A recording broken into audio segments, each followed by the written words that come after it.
So we, back when, we had a motion to lay back House Rule 4 till 2 p.m. It is now 2 p.m.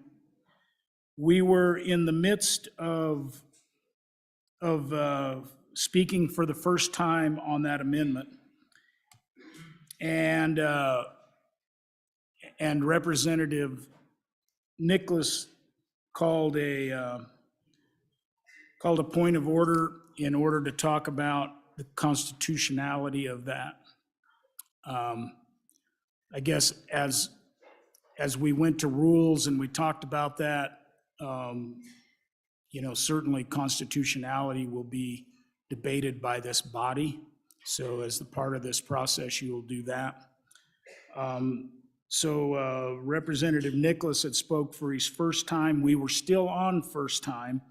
And at that time, I probably shouldn't reveal this and kill more time, but at that time, I also saw Representative Hornock kind of at the mic when we kind of suspended all of that. So if anybody else would like to speak for the first time on House Rule 4, now would be the time.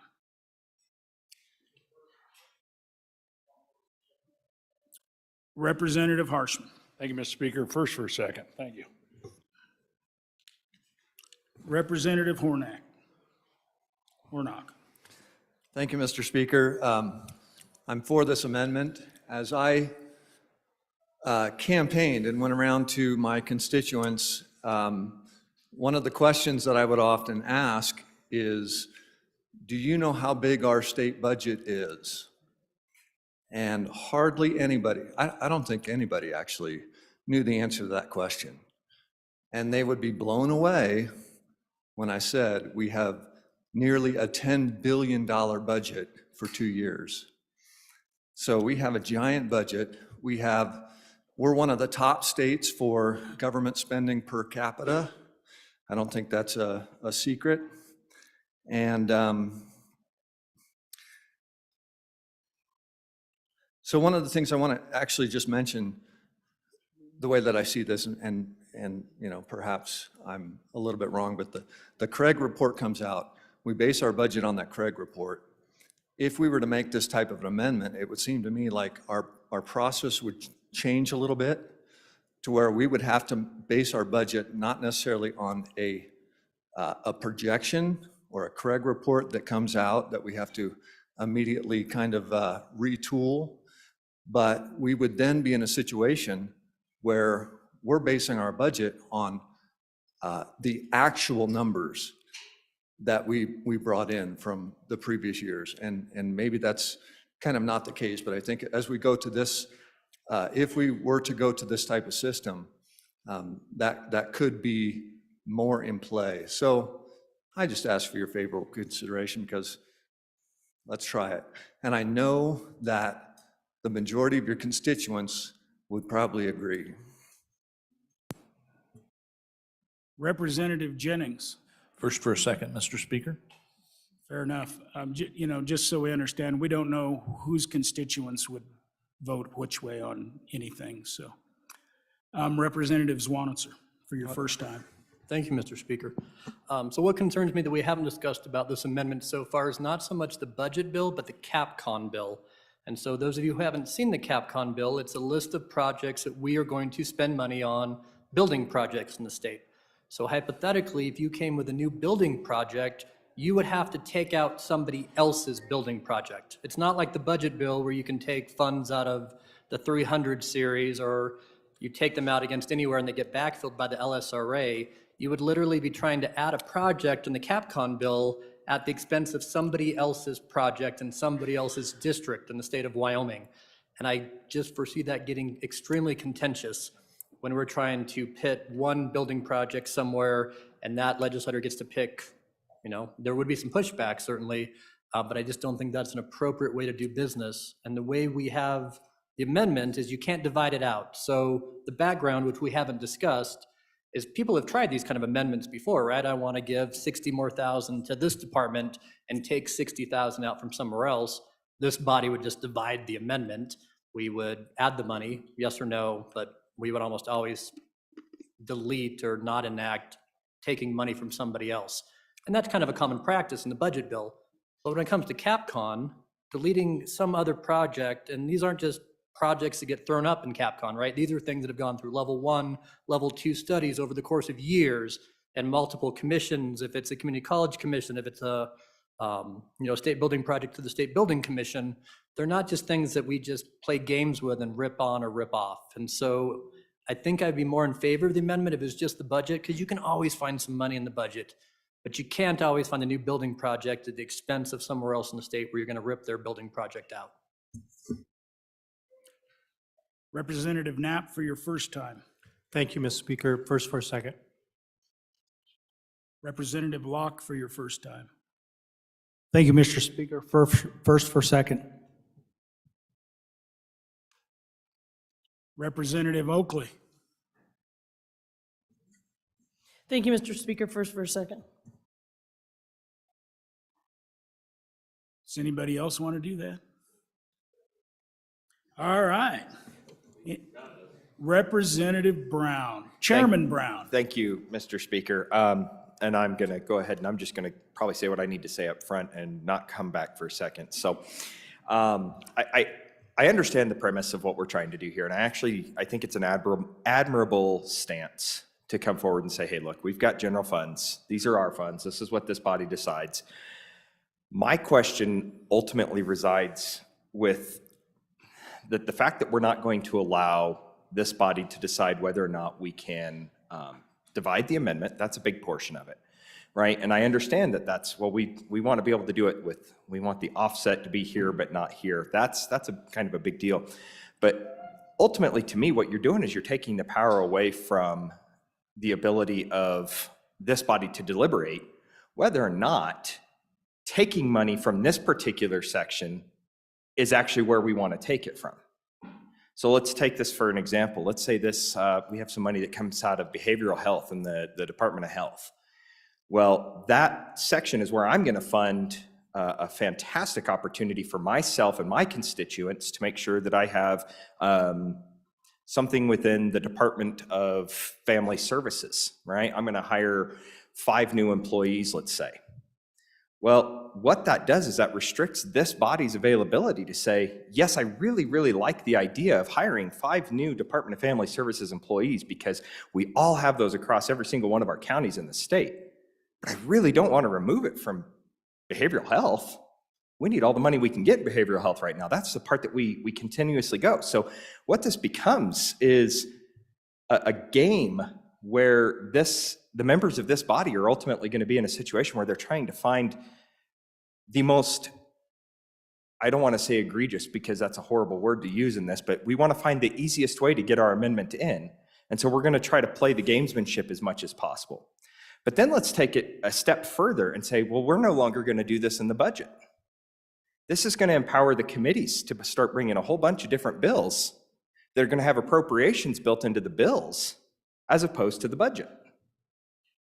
So the unintended consequence of this program, or of this particular amendment, is gamesmanship is just upped a notch. The idea that we're going to see an offset with every single one of these, that may look great when it comes to the budget. But we have a goldenrod that gets updated on a regular daily basis with all the appropriations that come in and out of bills that are coming and getting profiled through here. Nothing is going to stop or prohibit us from putting those types of amendments into budget bill, or into our bills. It's just restricting it from the budget.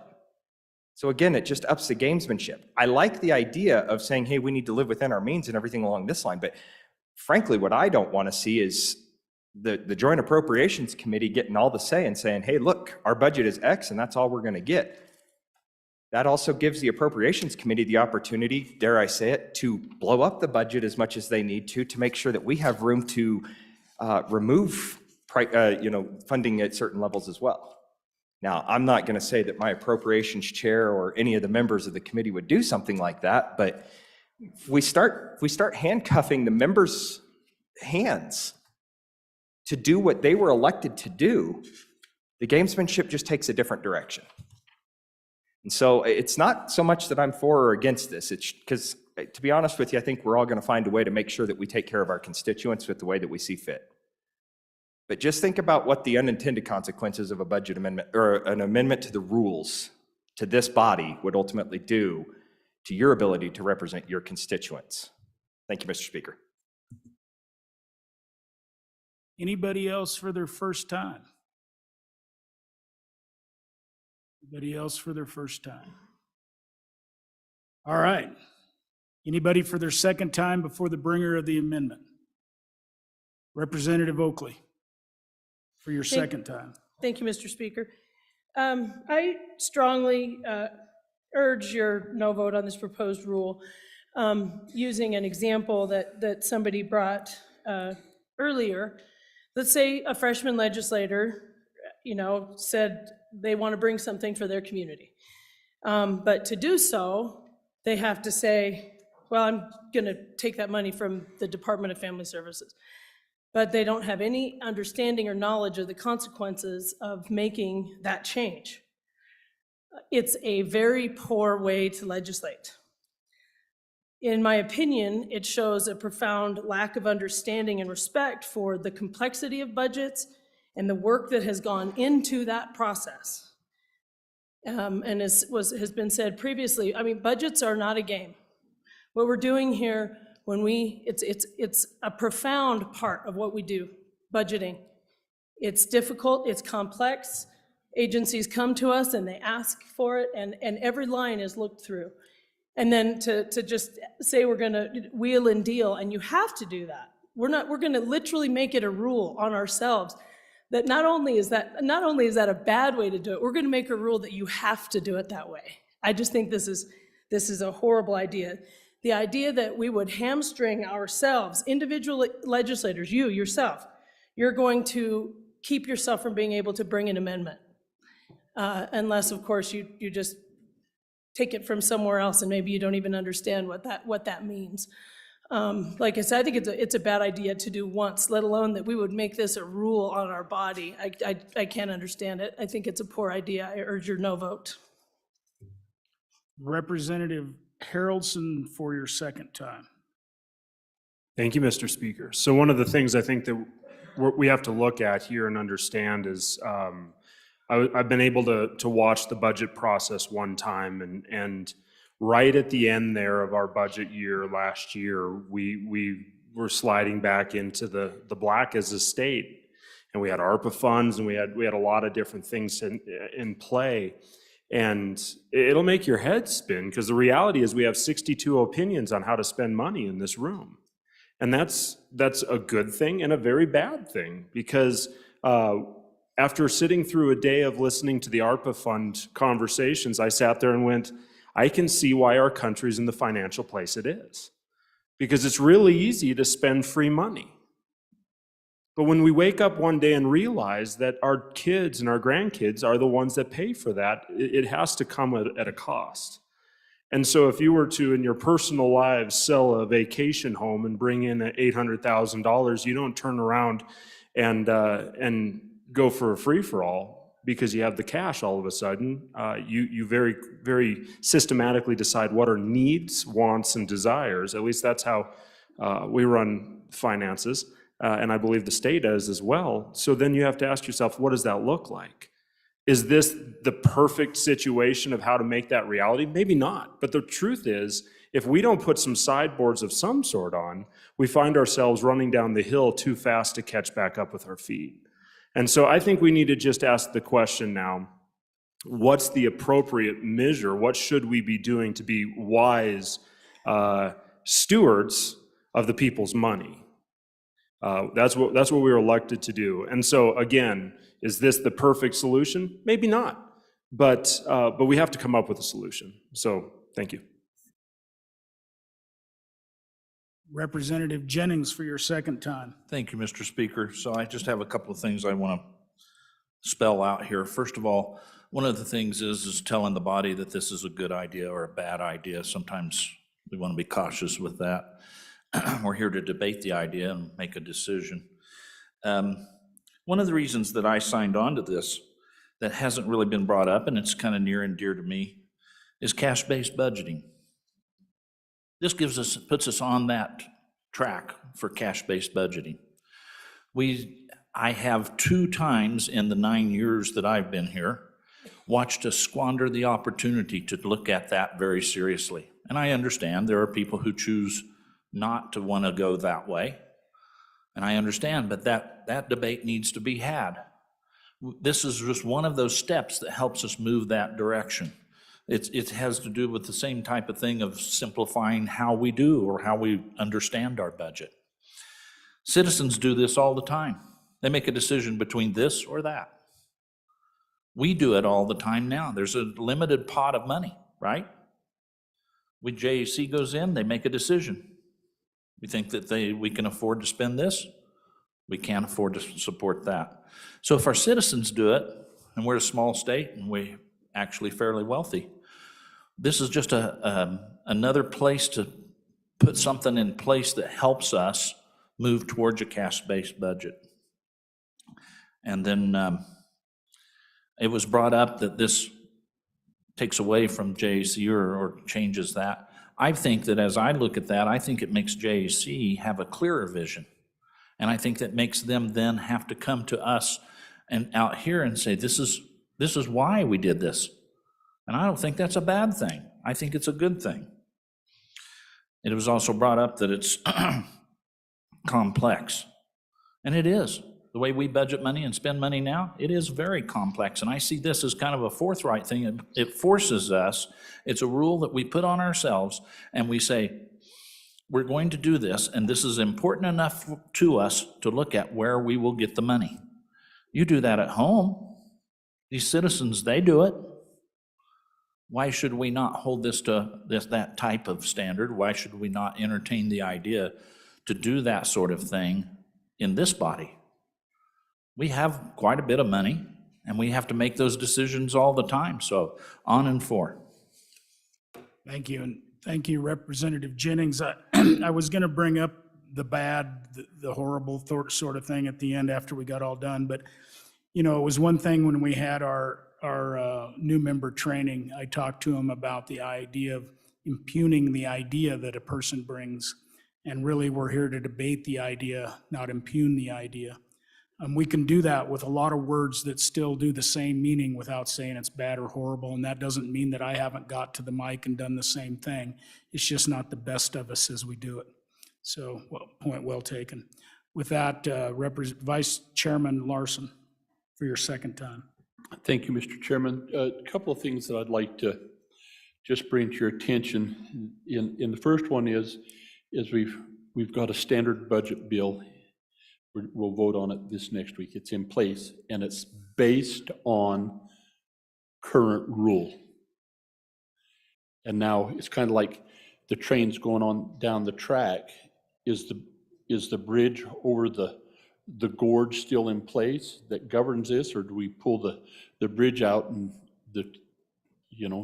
we don't change the rule now that we've got the budget in place? If that's what you want to do, this is the wrong time to do that if you were going to. We talked about, and I really do think that it puts power with the Joint Appropriations Committee in a far greater abundance than you want it to be. And so you could have an appropriation committee, and it doesn't matter if you have excessive revenue or if you have deficient in revenue. You could have collaboration between your House and Senate Joint Appropriations Committee, and they can set right there the spending of the House and the Senate, particularly the House here, without any say from you. And now you can move stuff around a little bit, but you had no say. And so if there was excess funds you wanted to use for something, you just lost that ability. You give it to us. And it surprises me from the conversations that I'm hearing that that's something that you would suggest you would want to do. I don't think you'd want to do that. Half of this body have never been through a budget. Half. And of the remaining half, maybe another half have been through One. And so take a breath, please, and let's, if we have to tweak something, but ride that horse a little bit before you say you want to buy it. And make sure that it's where you want to be. The good chairman of transportation pointed out that then you would start seeing all of this stuff coming in through committee bills for expenditures. I actually think that there's a fair argument that says you now limit the ability of committees to do appropriations in committee bills, because every appropriation that comes in now impacts the budget bill.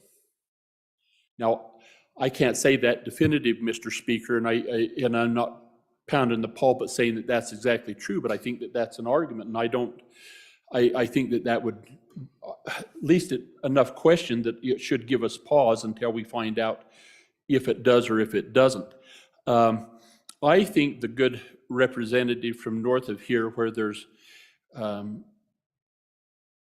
paw tracks on the road in town, talked about needing sideboards so that this thing doesn't outrun us going down the hill. We have that. It's called the Constitution, where it requires a balanced budget. We can't spend more than we have. We have to balance our budget. And I think for new members, sometimes we come down here thinking that this is just like the federal government, it just runs away and we're deficit spending. We do not deficit spend. We have to balance our budget.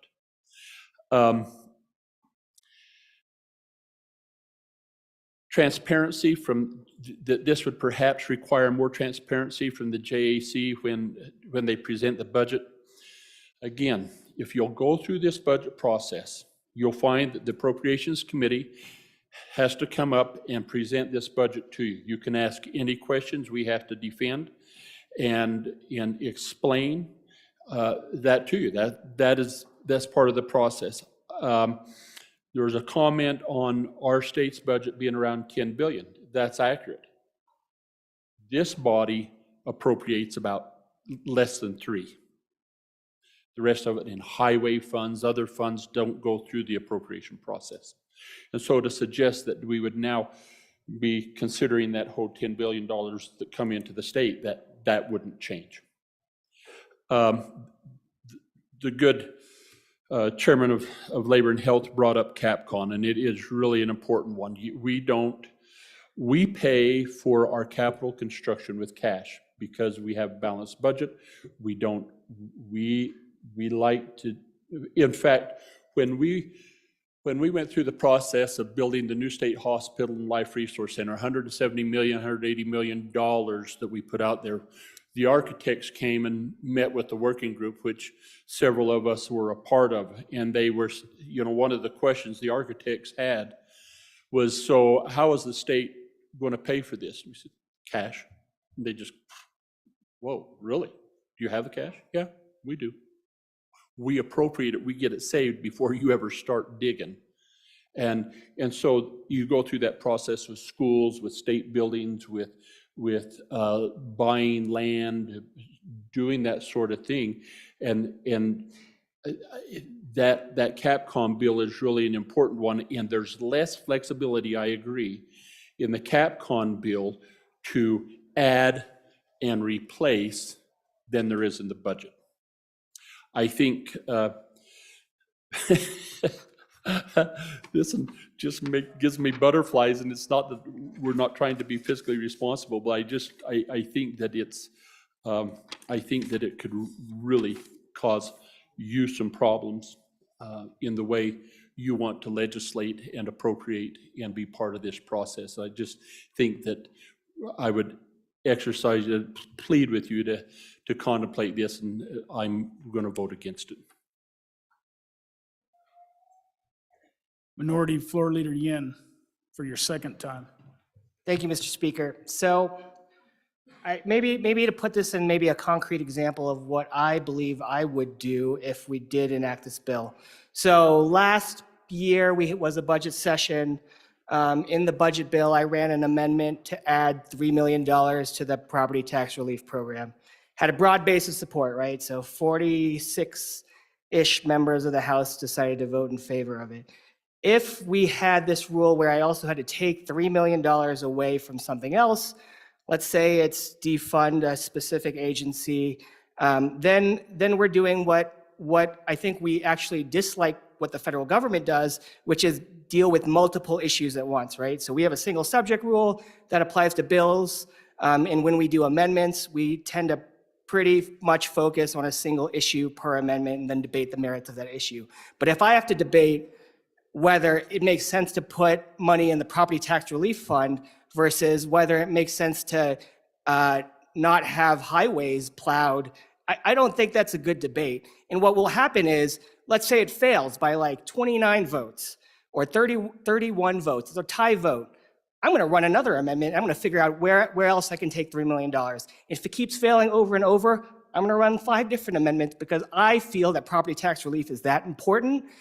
But the question is, should it be our budget process to say, we just go over and over and over and push these issues against each other every single time?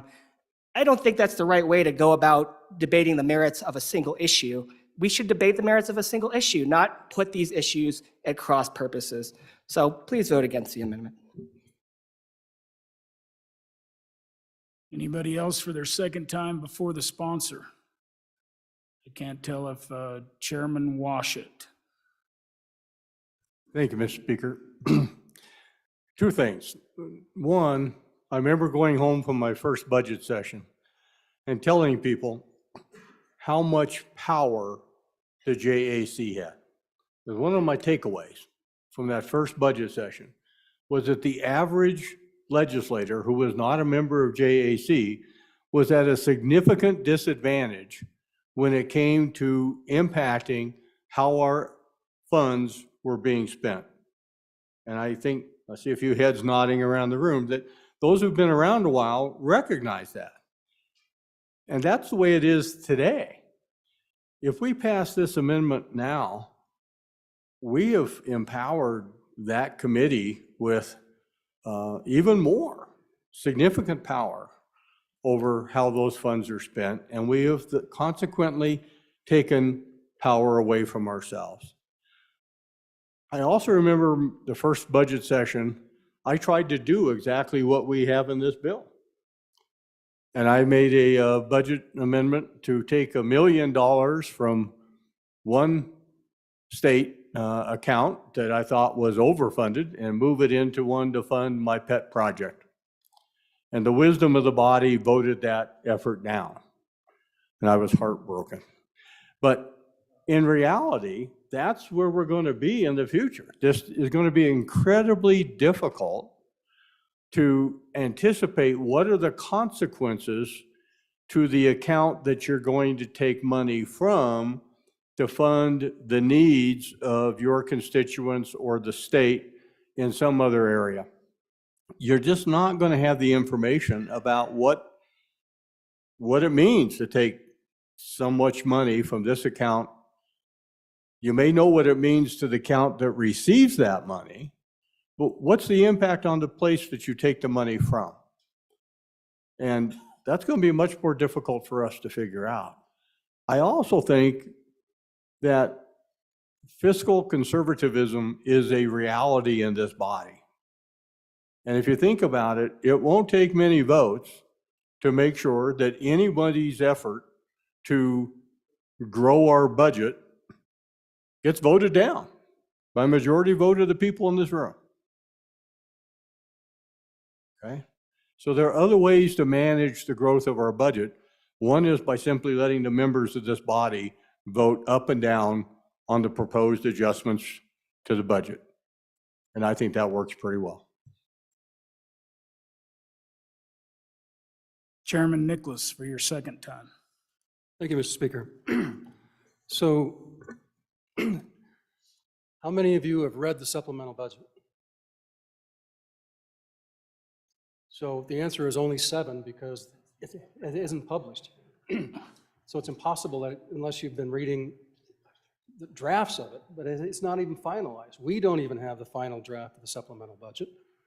And so why would you pass a bill or a rule that prevents you from changing the dollar amounts on that budget before you see it. Just as a side, this says that you can't change a mere budget bill.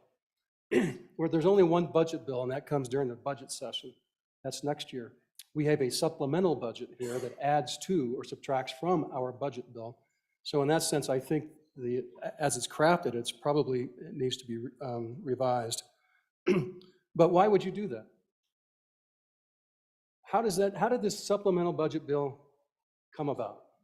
One person, that's our chief executive, drafted a proposed supplemental budget. 7 members of this body in the JAC took the governor's recommendation, pieced it apart over the course of 4 weeks, and decided what we thought we wanted to do with the supplemental budget.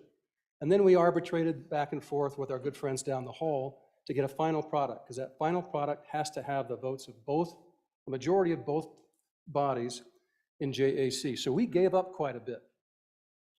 Just for an example, we gave up fully funding the ECA because we had to pass something that we all agreed upon. With the understanding, we told our good fellow friends down the hall, on the floor, we're gonna come back and add that back in because we believe in it strong enough and we think our floor will pass a fully funded ECA to fund education. And so you're gonna see that in 2 weeks. Although this type of amendment doesn't want us to do that. So it's non-conforming, but with what our plans are and what we have already done. But to me, the most critical problem that I have with this is, number one, you, an elected official, are giving up your ability to review and add to the budget. And I think it is a constitutional right for you to do that. You could, on any bill that comes on the floor of this House, you have the right to add an amendment to it that will add, it might cost dollars, if it doesn't cost dollars, obviously not, but if it costs 1 more cent, you can't do it. And that means the majority of this body, by adopting this, you're telling the other 28 members how they have to behave on this floor. And I would respectfully say that that's not how it should be done. Every one of us individually and as legislators under the Constitution have a right to bring an amendment that adds a dollar amount to a bill, as long as it's within the same subject. You can't log roll. Our Constitution says that, and you were explaining what that means. That means you can't trade tit for tat. That's exactly what this does. It trades tit for tat. We have to balance the constitutional, it has to be balanced budget. Absolutely. In fact, I, as the chairman of the appropriations, have the ability, as we walk through the budget, before the last vote on the last day, to bring an amendment to make sure that our budget is balanced. That's the authority that the rules grant me. And the reason I have that ability is to make sure we have a balanced budget. So, in 2 weeks, we're going to go through, we have a $900 million surplus, right? Everyone's told you about it. And so the reason we have a supplemental budget is because we have additional dollars. The budget, the governor sent part of those additional dollars. Point of clarification. What's your point? I understood this amendment to not affect the supplemental budget, but only the budget and the capital construction. So Representative Jennings, that's not a point of order. It may be incorrect in his discussion, but it's not a point of order. I didn't say point of order. I'm sorry, Mr. Speaker. I meant point of clarification. So you've had your 2 times to speak.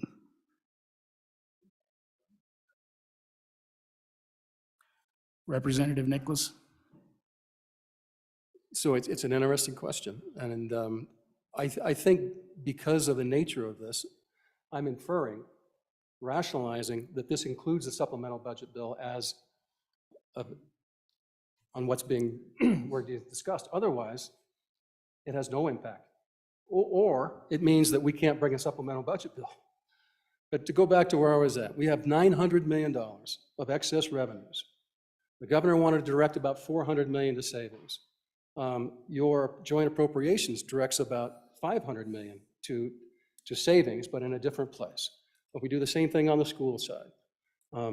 So a significant part of it is savings. Some of it's one-time spending. Where do you put those one-time spending so you don't create ongoing costs of government? One of the most common places we do that is in capital construction, because we know that buildings fall down, they get old, and we got to replace them. All the government buildings, there's 940 odd school buildings in the state of Wyoming. We use general fund dollars typically to replace old schools. We do it only when we have a budgetary surplus and we have the dollars to do it. So we take advantage of these opportunities to take care of our infrastructure one-time expenditures. My question is, why would you abdicate to this body the power to do that? 2 weeks from now, every single amendment we bring in the supplemental budget, you vote on. And you can bring your own amendments to reduce our supplemental budget and to reduce the overall budget. So you can be as fiscally conservative as you choose to be, or you listen to our arguments and you can agree or disagree with them, but the entire body gets to vote on it. So on and against. Representative Locke for your second time. Thank you, Mr. Speaker. Just a couple of notes I wanted to put out there in favor of this bill is a few things. All of the Wyoming families have to balance their priorities against their budget. That's the nature of all the people we represent. And I certainly, as I knocked on doors in this process, that was what I found to be a very important issue for my constituents, of course. And then the last issue here is that it doesn't appear that we actually lose power. What appears to me to be happening here is that, in fact, an extra layer of due diligence is being put in place. I don't think that's unreasonable, and I do think our constituents would like to see that. I guess I should be careful with that. Sorry, Mr. Speaker. Thank you, and I do recommend we vote yes on this. Anybody else for their second time before the bringer of the rule? Chairman Harshman. Thank you, Mr. Speaker. Members, just real quick, first question is, how do we save then? And I remember in my first session as a freshman in the 57th and the 2003 session, we had a big boom going on, right? We had the Jonah gas. And then we had coal bed methane shortly after that. And so I had an amendment. I saved $100 million in the Perm Mill Trust Fund. And that goes on your goldenrod as an appropriation. So my question is, how do you save? You can't do that with this, because I'd have to take $100 million out of the Bighorn Basin, out of Natrona County, out of somewhere.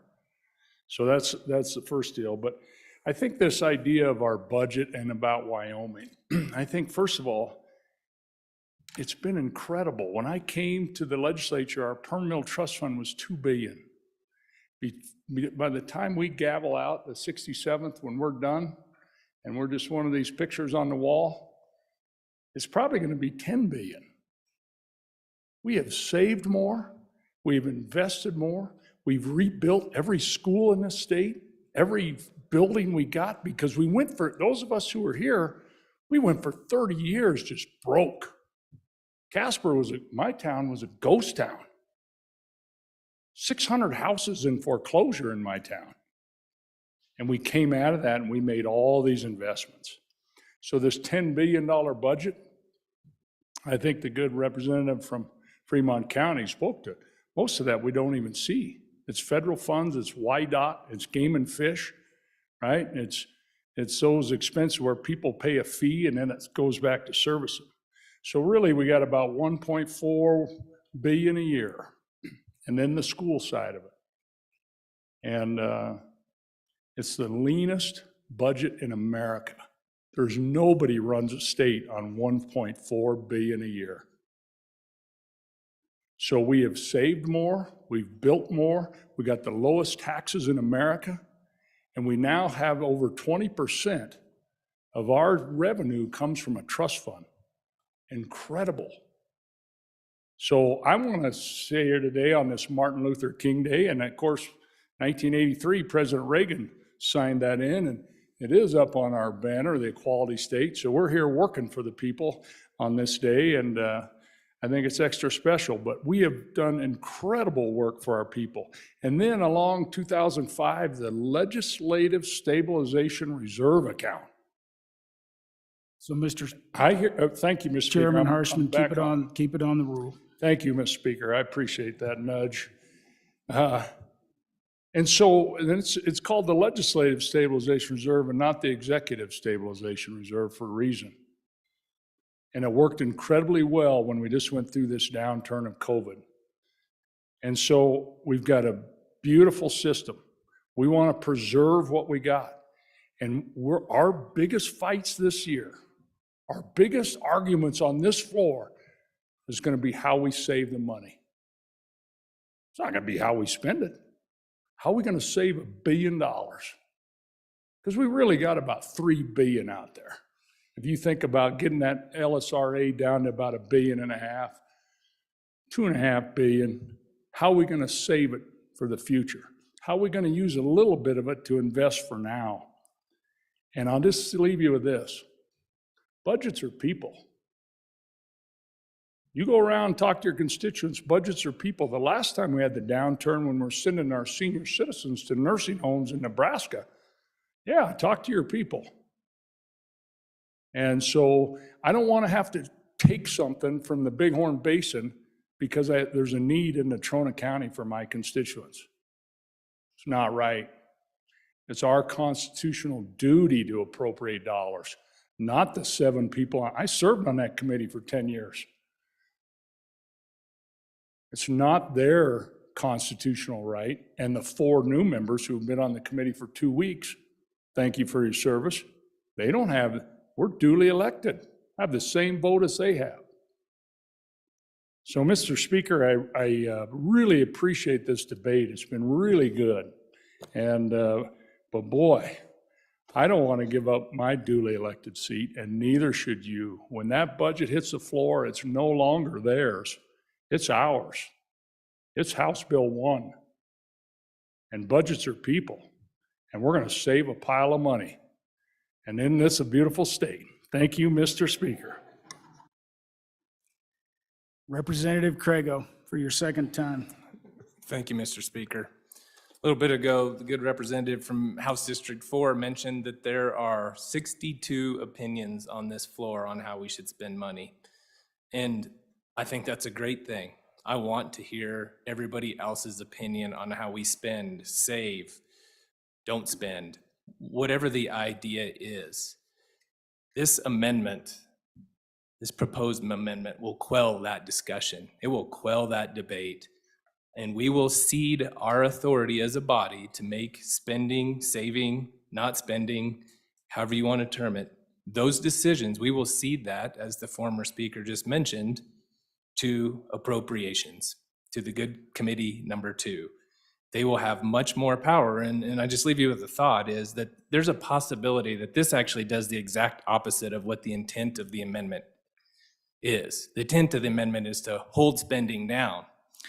Well, as the process works now, oftentimes there are things appropriations does not put in there in the bills, in the appropriation budget bill, because they think that's a better item left for debate on the floor.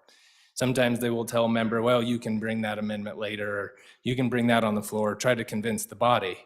Well, those types of things aren't going to probably be available to us as a tool any longer if this amendment passes.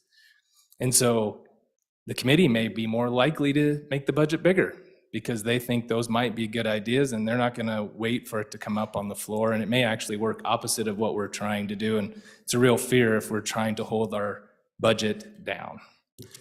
And I'd ask for a no vote on the amendment. Thank you, Mr. Speaker. Chairman Zwanitzer, for your second time. Thank you, Mr. Speaker. Just one more, because something we have not discussed, which I think is really important. The way the amendment reads is any general fund appropriation must be an equal general fund decrease. And those of you who haven't been around here for a while, that's really not how we do it, right? Our general fund is only 2.7. I pulled it up right now, 2.7 billion, but the school foundation program is 1.8. We use a lot of the LSRAs, 165 million. When we move these monies around in the budget, and we've tried this before, we use tobacco settlement accounts a lot, right, to balance. And so, and we do a lot of matching. And a lot of our general funds actually get matched with federal funds at 50-50 or 80-20. So when you're only allowing this for general fund increases and general fund decreases, you are really hamstringing what any of us can do, because about a third of our agencies are on special revenue funds, or they're on matching funds, or they're on federal funds. So no one's mentioned that, but I think there's significant issues with the amendment when you're not allowing all fund increases or decreases and you're specifying just general funds. Thou know not what thou do. Anybody else for their second time before the bringer of the rule? Representative Bear? Thank you, Mr. Speaker. I do really appreciate the debate here. This is a very important subject, and you all stepped up to have your voices heard about that, and I appreciate that. And that's one of the best reasons for me to bring it, is for us to have this discussion. But I do want to address some of the points and the way I see it, and I'm going to start with a couple of words. Playing games. We heard that several times, playing games. JAC plays a game with the Senate, or our Appropriations Committee plays a game with the Senate, and they load the budget up in a certain way, and then they expect to load it more on the floor. We play games. We had the minority floor leader say that we might play games trying to get our increase passed by going after a different decrease until we found something the body could support. I'm going to tell you the alternative to playing games is hard work. You heard a great deal about how this is very difficult for legislators, and it's restricting them. It is. It's not restricting them from doing their duty, what they've sworn an oath to, what you've been elected to do.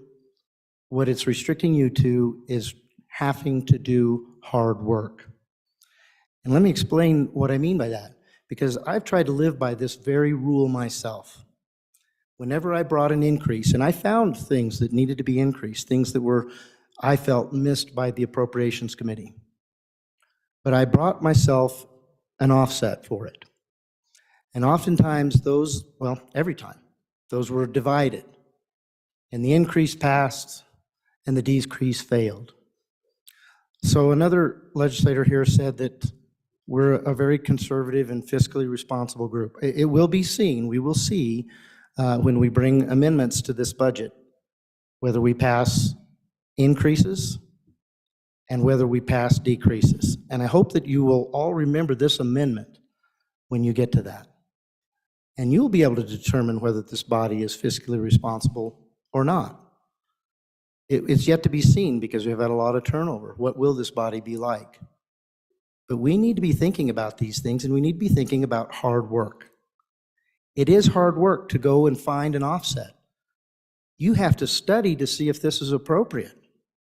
Is this going to cause harm? Many times we go to appropriations to see, is there funds available for me to have this amendment here? And they'll tell you. Now it will take two questions. Are there funds available? Is there something where there's some waste, fraud, or abuse that we could cut it back so that I can afford this in the give and take? That's a little harder work, but it's worth it, folks. 800. This state has 800 state employees for every 10,000 population. We are 50th out of 50 states for having the most employees of any state per 10,000. We have cut almost 300 employees in the last 2 years. Think about that. There's a whole lot more to cut to get to second place. We are more than 260 employees over the second worst state as far as number of employees. So to think that there's nowhere that we can look at our budget and find an offset, we're fooling ourselves if we think that. To think that this might be unconstitutional, I'd like to talk about that for a moment. Our Constitution requires that we not borrow money. We call that, we have to have a balanced budget. But we call a balanced budget spending and taking money out of savings. I would challenge all of us here to think that if we have to keep taking money out of our savings, we don't have a balanced budget. So let's say we hit that limit where we're going to have to borrow money. That is a line in the sand, just like this amendment draws. The difference is it's lower than that because JAC came in with a lower budget than spending absolutely everything. And thank goodness for that. We appreciate that. And now I'm suggesting we live within that limit so that future generations will have the excess. It could be put into savings, and we can protect future generations from having to have an income tax. Fiscal responsibility leads to that kind of behavior. Each of us tries to do that in our own finances. We try to put a little bit aside so that when we're at an age where it's more difficult to work, that's where I'm approaching right now, we have something set aside so we don't have to work as hard. That's what we'd like for our future generations in Wyoming. We'd like them to have the freedom and the liberty to own businesses, to be able to buy affordable power, to be entrepreneurs. And that will be more available if we save more money now. And that's what this amendment is about. I thank you for the debate, and I encourage an aye vote on the amendment. Thank you. Thank you. All right, all those in favor of the adoption of House Rule 4 signify by saying aye. Aye. All those opposed? No. House Rule number 4 has failed. Division having been called, all those in favor, please rise and stand still.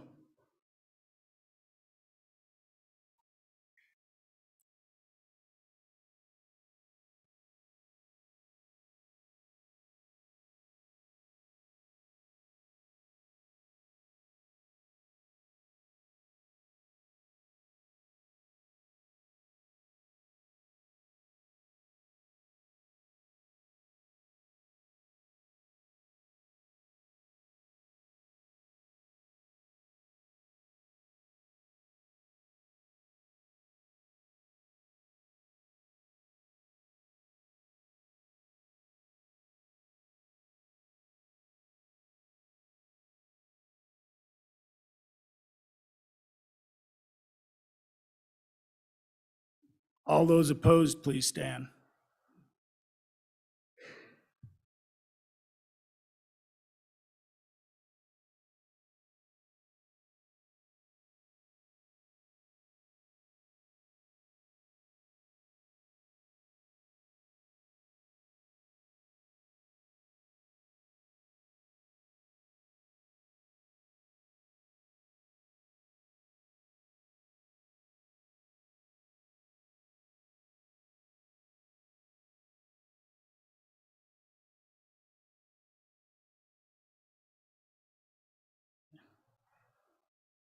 Thank you. The House Bill 4 has failed 22 to 39.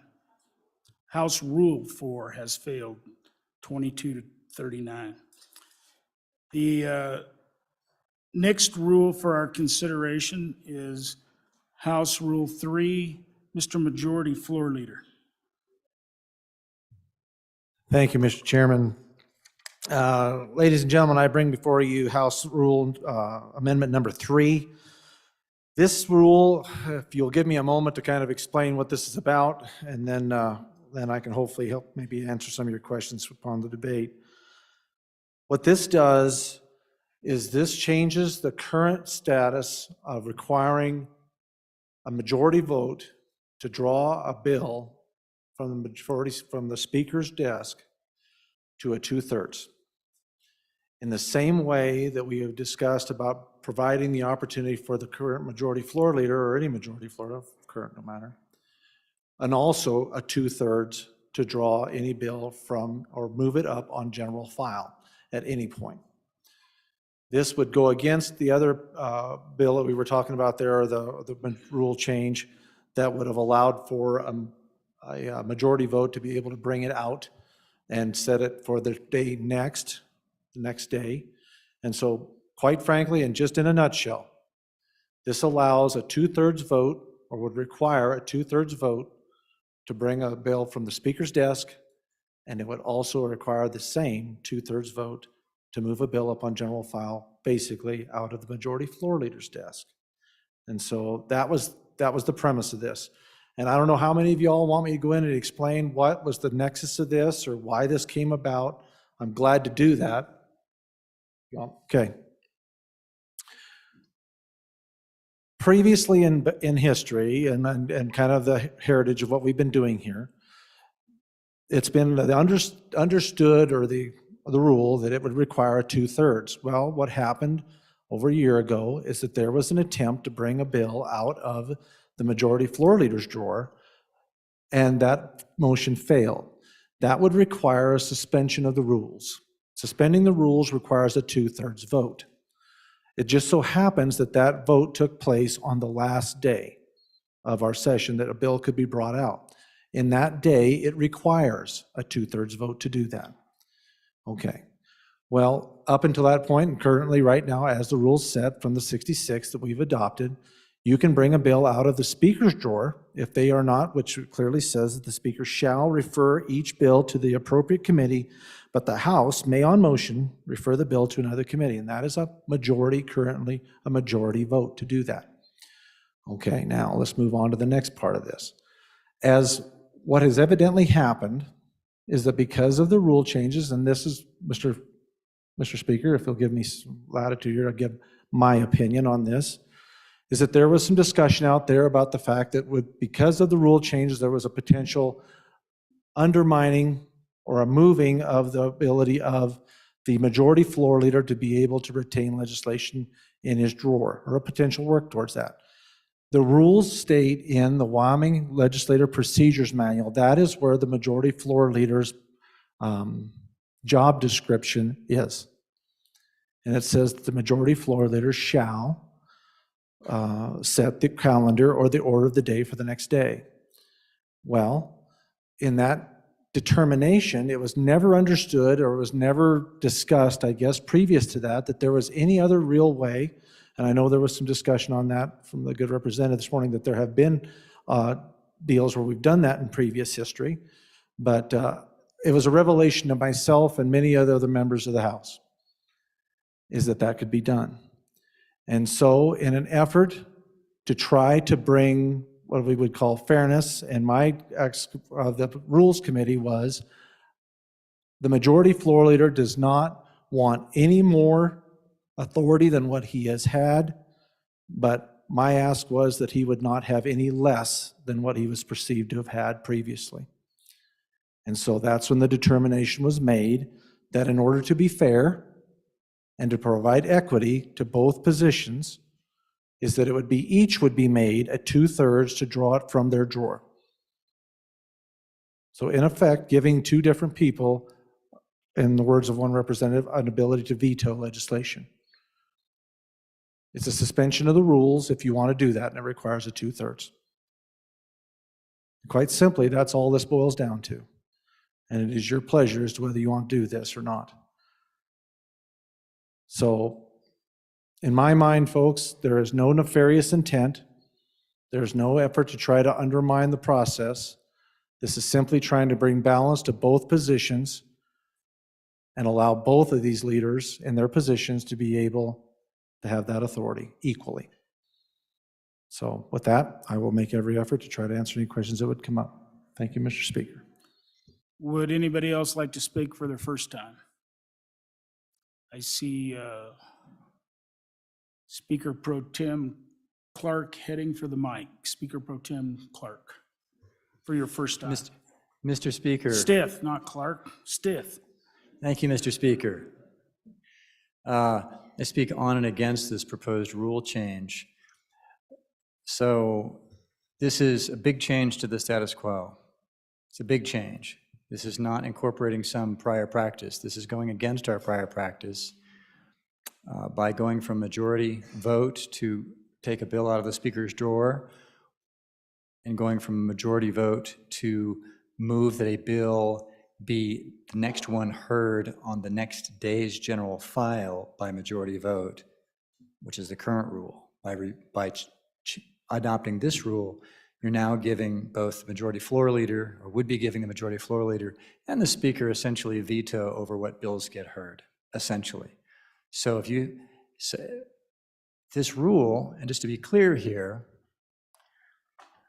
if you vote for this rule, and you might, if you vote for this rule, it's not a conservative vote. It's not being conservative. It's being authoritarian, okay? And there's a difference, because being conservative and being authoritarian are different things. The practical effect of this rule, if adopted, will be that the bills that do come to the floor will probably be a lot more bland, frankly. They'll be less interesting, right? Representative Stiff, I'm not going to allow the use of like judging whether somebody's conservative or authoritarian at the mic. My apologies, Mr. Speaker. So back to the substance of the rule. It does represent a big change. If you would like to have the bills that you care about, maybe that you campaigned on, but which maybe either the majority floor leader or the speaker disagree with, your bill just won't get heard. And there won't really be, even if you have 38 votes, 40 votes in favor of it, you won't be able to get your bill heard. So to me, this represents a rather dramatic change that seems unnecessary. Thank you. Chairman Olson. Thank you, Mr. Speaker. I'm also on and against this rule change. There's a couple of things that I think the body should be aware of. One, I think it's important to note that this rule change was considered by the House Rules Committee and rejected by the House Rules Committee. So that's why it's being brought to you on the floor. So there was a pretty lively debate late into the evening that we had on this. I think a couple of things. I think number one, that your current rules that exist. So Speaker Pro Tem made an excellent point that under your current rules and your current process, your current procedure, this is not it. It's a simple majority. It's a simple majority to pull something from the speaker's drawer. Why? Because the rules that currently exist are balancing two things. They're balancing the power of this body to control. That's a fundamental principle, the power of this body to control, and the power of leadership. They're balancing the two. When you move from a simple majority to 2/3, you have upset that balance. So looking at Robert's rules, something that I found interesting is there's a section on majority control, section 47 of Robert's rules, says two really important things that I want you to remember when casting your vote on this amendment. Number one, to require more than a majority to reach any decision, it confers on less than a majority the power to block or prevent a decision.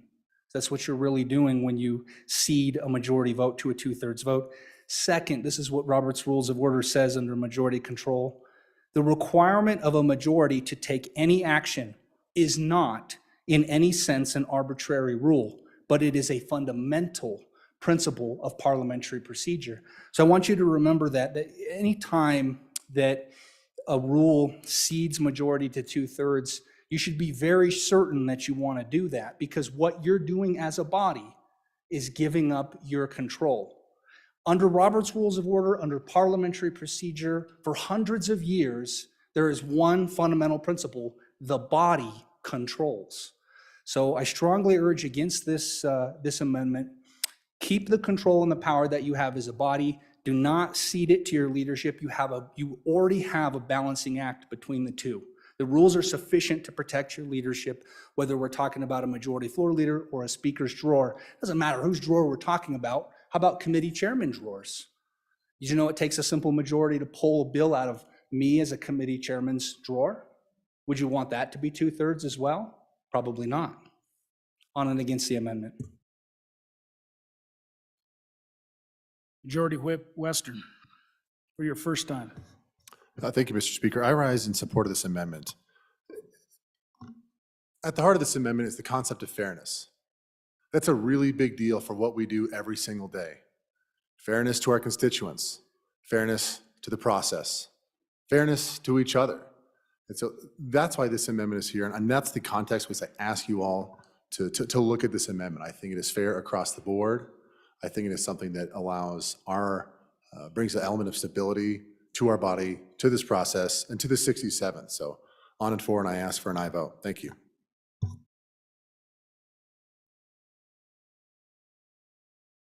Representative Craigo for your first time.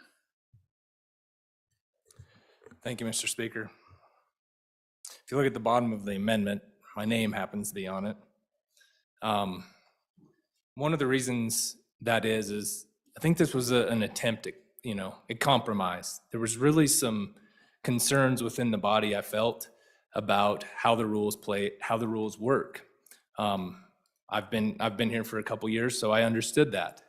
I'm not saying by bringing this amendment that the previous rules didn't work or that they were unfair. What I'm saying with this amendment is it's an attempt at compromise, which sometimes we need to do more of, and this is my attempt at helping further that belief. On for the amendment. Thank you, Mr. Speaker. Would anybody else like to speak for their first time? Chairman Nicholas. Thank you, Mr. Speaker. On and against the amendment. I don't see this as a compromise. I see it as an ability for two people, the Speaker and the Majority Floor Leader, to prevent bills from coming to the floor. And frankly, every one of us should have the opportunity to have our bills heard on this floor. Democrat, Republican, whatever your position, conservative, liberal.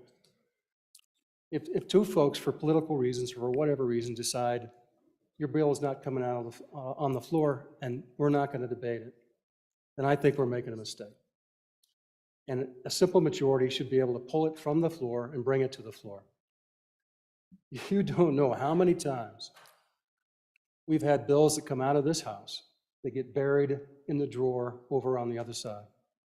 And if they had a 2/3 majority, twofold more would be stuck in those drawers over there.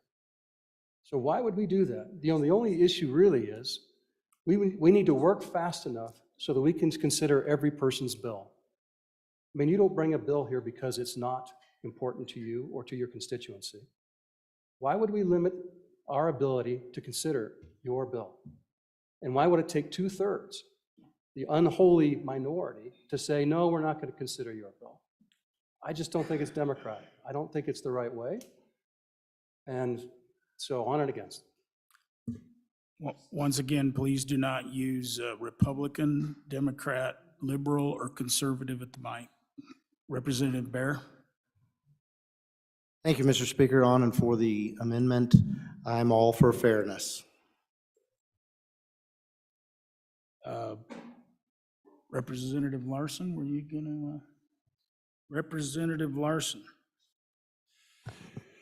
Thank you, Mr. Speaker. I would like, Mr. Speaker, if you allow me, I'd like to just speak a little perspective from the time I've spent in this body, because I find it really interesting, because up until last year, maybe the year before, we never challenged the Speaker or the Majority Floor Leader on a bill. We elected them to govern the actions of this body and to control how the flow went. To give you an example, I remember the first year that we looked at the one-shot women's antelope hunt. Me and one of my colleagues from Fremont County were on the opposite side of that, and the Majority Floor Leader was from Fremont County. I was in favor, wanted it to come up for a vote. He wasn't, didn't want it to come up for a vote. He'd go over and say, put that thing down to the bottom of the list. I'd go over there and say, put that thing up to the top of the list. That's how you done it. And we just I lost, by the way. And I respected that. We come back the next year, we got it passed. And I hope that this body, however we vote on this, I hope that we give the leadership that is elected by us to run this session that we don't start trying to question every decision they make. I respect both of these leaders here to run our committee of the whole and select bills. There's no way we're going to get through all of them. I've had bills die in the past. I had a committee bill last year that would have been the next one up. Had passed out of the Senate. It's on Bursilosis. You'll see it again this year. It's fine, but it died. Would I have liked to seen it? Yes. But I just hope that as we contemplate this, that we're not saying, okay, if it's not going just my way, I'm going to give these guys some slack and let them. We elected them. They're good guys. They should have our support. We should be willing to let them. Some are going to get rat holed. Might be mine. I'll go home and pout, but I'll be okay. And so, Mr. Chairman, as we do that, I just would bring that to your attention. Representative Wiley for your first time. Mr. Speaker, thank you. My fellow representatives, I told the folks at home I was going to go to work, and I intend to do that. And I intend to work with everybody in this room. I'm against this. I don't think we need to change this. I think we can all work together in this room and advocate for the folks that put us here. If there's something that needs to be changed, I'll stand with any one of you if it needs to be changed. But to go to a 2/3 and change this, and the people back home that put us here are watching this. And I think that we just need to go to work, keep it how it is, and everybody needs to start working together. And I believe we can all do that. Thank you. Good job, Representative Wiley, for your first time. Anybody else for their first time? Chairman Harshman for your first time. Thank you, Mr. Speaker. Really, again, I think the member from House District 11 said it well with Masons. Supermajorities are not favored in Western civilization. They are not favored. The tyranny of the minority. We have 2/3 for very special reasons. One, to suspend the rules once we get this ship moving and get going. The other is to remove the speaker. Takes 2/3. And frankly, to remove a member of this body. We could remove one of us, each other, if there's a 2/3 vote. That is a substantial hurdle, and it should be that way. But I guess my thing on leadership, I mean, we elected the speaker and the majority floor leader in caucus to serve us. I mean, that's what leadership is. We didn't elect the king and his count to subjugate us. And now we're at the tyranny of the minority, and I'm trying to represent my people back home, and I can't get a bill heard. Well, the body always rules. That's the beauty of this. And we've seen it happen before. And it doesn't happen very often because most leaders, everybody's pretty doggone fair. But there is a time when the body has to speak and say, I want that bill up. This bill needs to come out of this committee, or this bill needs to come out of the speaker's drawer, or it needs to move up the list. And the body believes that. Don't take that away. I've never seen an amendment like this ever in my time here. Wow, don't fix what's not broken. We have a beautiful system. The last citizen legislature in America. Man, I'm duly elected, just like the rest of you. I'm not going to give that up to him or him. Thank you. Please vote no. Representative Chairman Brown for your first time. Thank you, Mr. Speaker. So it was, a point was made just a little bit ago, is I'm all about fairness. And then I kind of been looking, and I'm honestly asking a question here. To my understanding, as it stands right now, it only takes a majority of the body to pull a bill from the speaker's drawer. But now I'm understanding that fairness is to adjust that to where it becomes 2/3 to pull it from the majority floor, or to put a bill up on the majority floor leader's list, as well as pull a speaker's bill out of the drawer. And as I'm looking here, I'm seeing some heads shaking. Yes, I'm not understanding what's unfair about the current practice at this point. The fairness resides with this body. This body decides the rule. And as the good speaker just mentioned here from the center part of the state, you know, I'm duly elected just as much as anybody else in here, but that's only 1 out of the 62 votes that's in here. It takes a majority of us to get together and say, hey, we don't like something. To put a 2/3 on that to say that that's fair, I don't quite understand that. I actually think 50%, 50 plus 1 is the fairness. I think that's where we reside on this. And frankly, I'll be completely honest with this body. It's all about respect. Purely about respect for the officers that we have duly elected. The officers that we, this body, have placed to sit in that chair and run the bills on the general file are inherent in the way that they conduct themselves. And if they don't conduct themselves in a way that the rest of the body feels we need to go down, it's a 2/3 vote and we can remove them. It's a 2/3 vote to suspend the rules. In the 7 years that I've been here, I've only seen us suspend the rules 3 times. And one of them was because we were going at about 1 o'clock in the morning and somebody had changed into a pair of jeans, and it was to suspend the rules so somebody could wear jeans on the floor. And that's a legitimate story. We take this 2/3 supermajority very seriously. And I respect what's occurring right here, right? I understand the trepidation of we've got somebody else in power and we're not sure that somebody else might try to supersede us. I ask this body to honestly step back for 10 seconds and just say, you know what? I trust my majority floor leader and I trust my speaker. Because I do. May not have been who I voted for, may have been who I voted for. You don't know. But I will tell you right now, I respect their decision process. I may not always agree with it, but I will respect it. And that is what we need to get more back to in this House, is respecting, it's not always agreeing.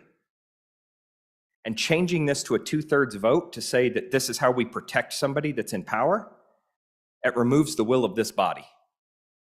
We don't decide elections on 2/3 votes. We don't decide very many other things on 2/3 votes. I say, let's keep what we've got going on right now, stick with it. And if we have a major issue, we come back and we have this discussion and we change it by a 2/3 vote. And if we continue to have that issue, you mark my words, I will come back and I will support it. But I have not seen anything as of this point or anything in the past 2 years or the past 7 years that would make me want to vote for this. So I'm going to urge a no vote, and I urge the body to go back and just look at the respect that's owed to the officers that we've elected. They are our leaders. And even if you didn't vote for them, it doesn't matter. You respect the office and you respect their power. It's inherent in what they have earned.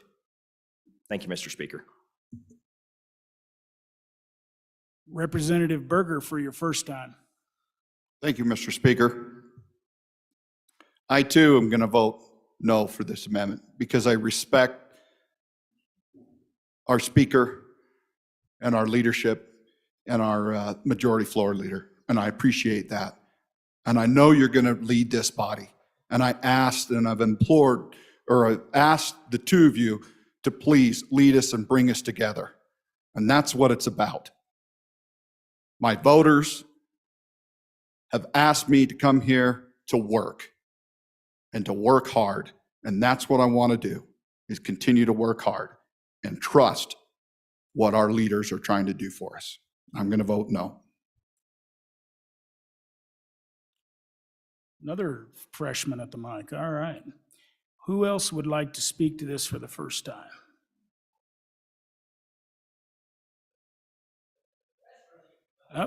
Up, not so fast.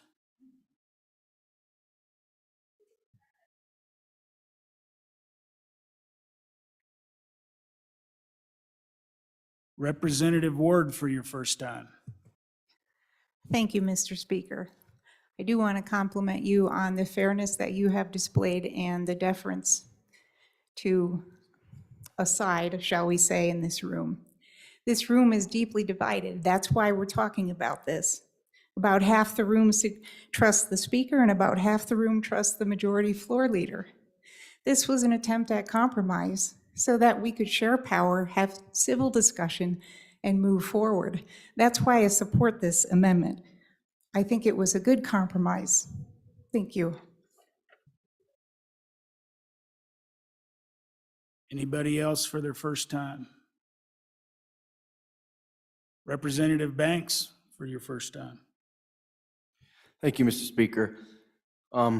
I'll be honest, I'd been struggling with this since the rule changes came out. I spoke to LSO, spoke to as many members of this as I can, and I understand that a group of this body got together to address those concerns, because I know a lot of us shared those concerns about some things that we had heard and seen in the rules.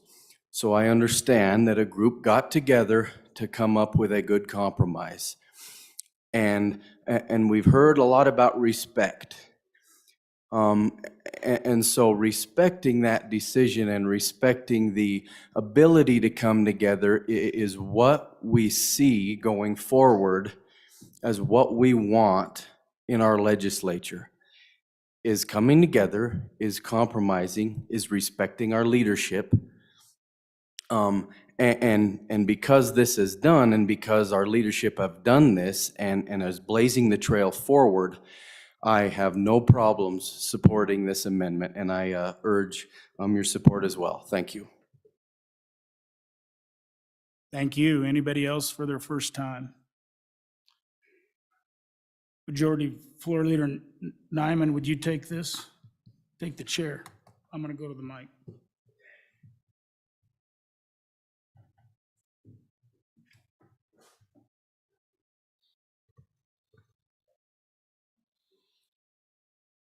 Mr. Speaker. Mr. Majority Floor Leader, thank you.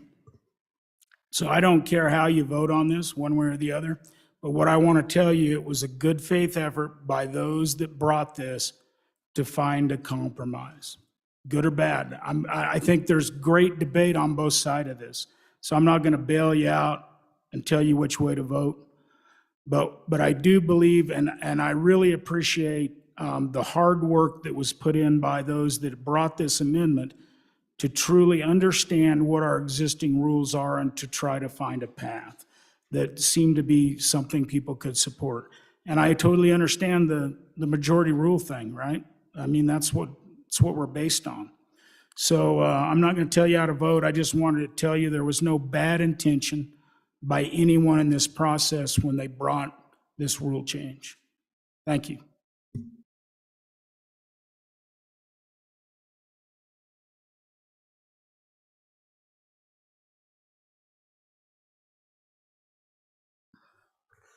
Representative Pendergraft for your first time.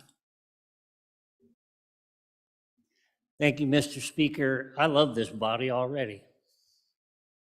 I really do. When you stand in this hall and you think about the respect for what has gone before, it is an awesome place. And we talk about respect for the two gentlemen that lead us. We talk about the idea that we are to be a deliberative body, and it's very hard to change things.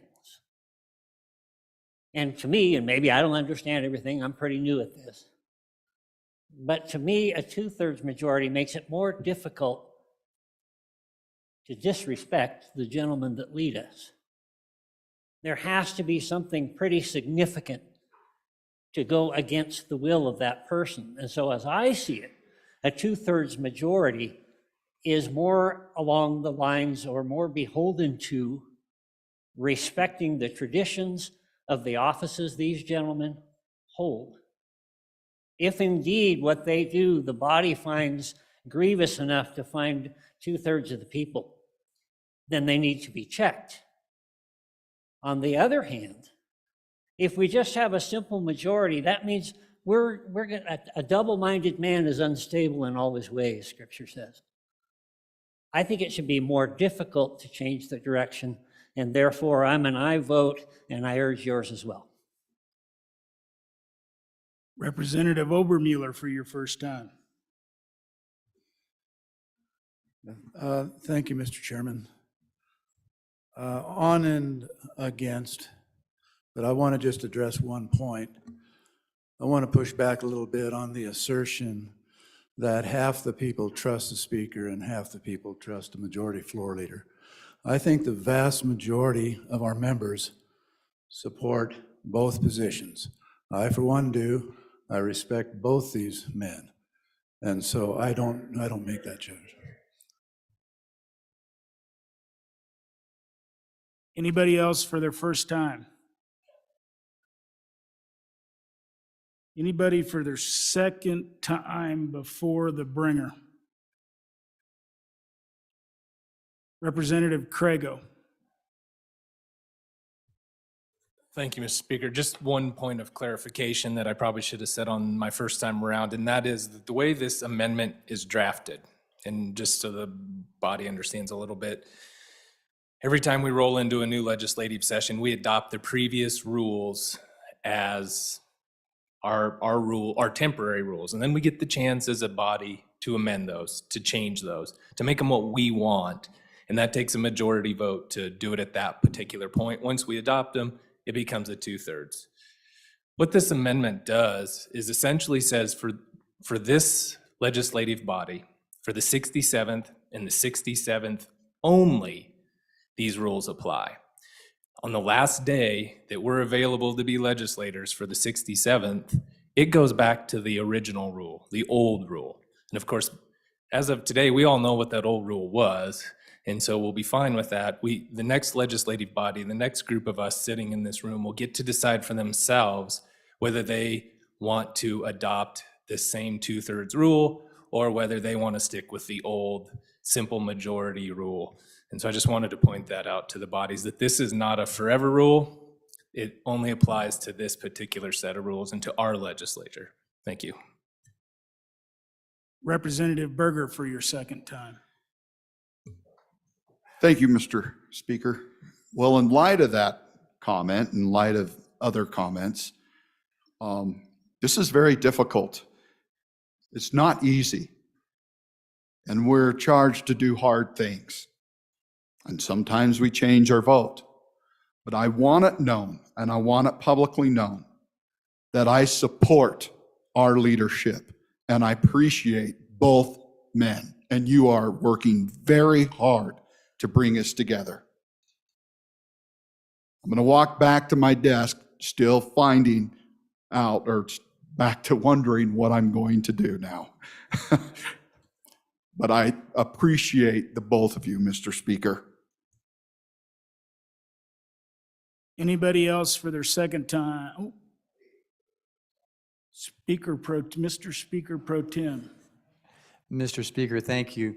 Just have a question for the representative from District 40, the bringer of the proposed rule change. What difference it makes that it's going to expire at the end of this legislature? Because the 68th legislature would have to adopt rules anyway. They'll have to adopt permanent rules before any bills are really considered. So does it make any difference? I mean, every legislature decides its own rules, so having it expire, I mean, that's my question. Thank you. Anybody else for their second time? Representative Bear for your second time. Thank you, Mr. Speaker. I observed the discussion about this amendment in the Rules Committee, and I was pleased to learn a lot about the institution from members of this body who have been here much longer than myself. One of the statements that was made was that early on, or some time ago, the leadership had much more power simply because people didn't question them. And maybe that was because times were different, our culture was different. I don't know. Maybe it's because we have two different worldviews in this body as to how we move this state forward. Whatever it is, in that day, that was considered respect. You got in line and you followed. The good chairman of Revenue said just a moment ago that he was duly elected and those two work for us. I tend to agree with that point of view. They do work for us. And would I like to get a bunch of you together and overrule them if they disagree with me? I've done it. I would challenge the idea that this has only happened a few times, because I know that I've brought that type of motion a few times. But I would say this, that a 2/3 majority, this compromise that's being proposed here, will bring us back in time to that decorum, if you will, that high mark that it takes to override those two men. And I think that's a good thing for the next 2 years. So on and for this amendment. I urge your support as well.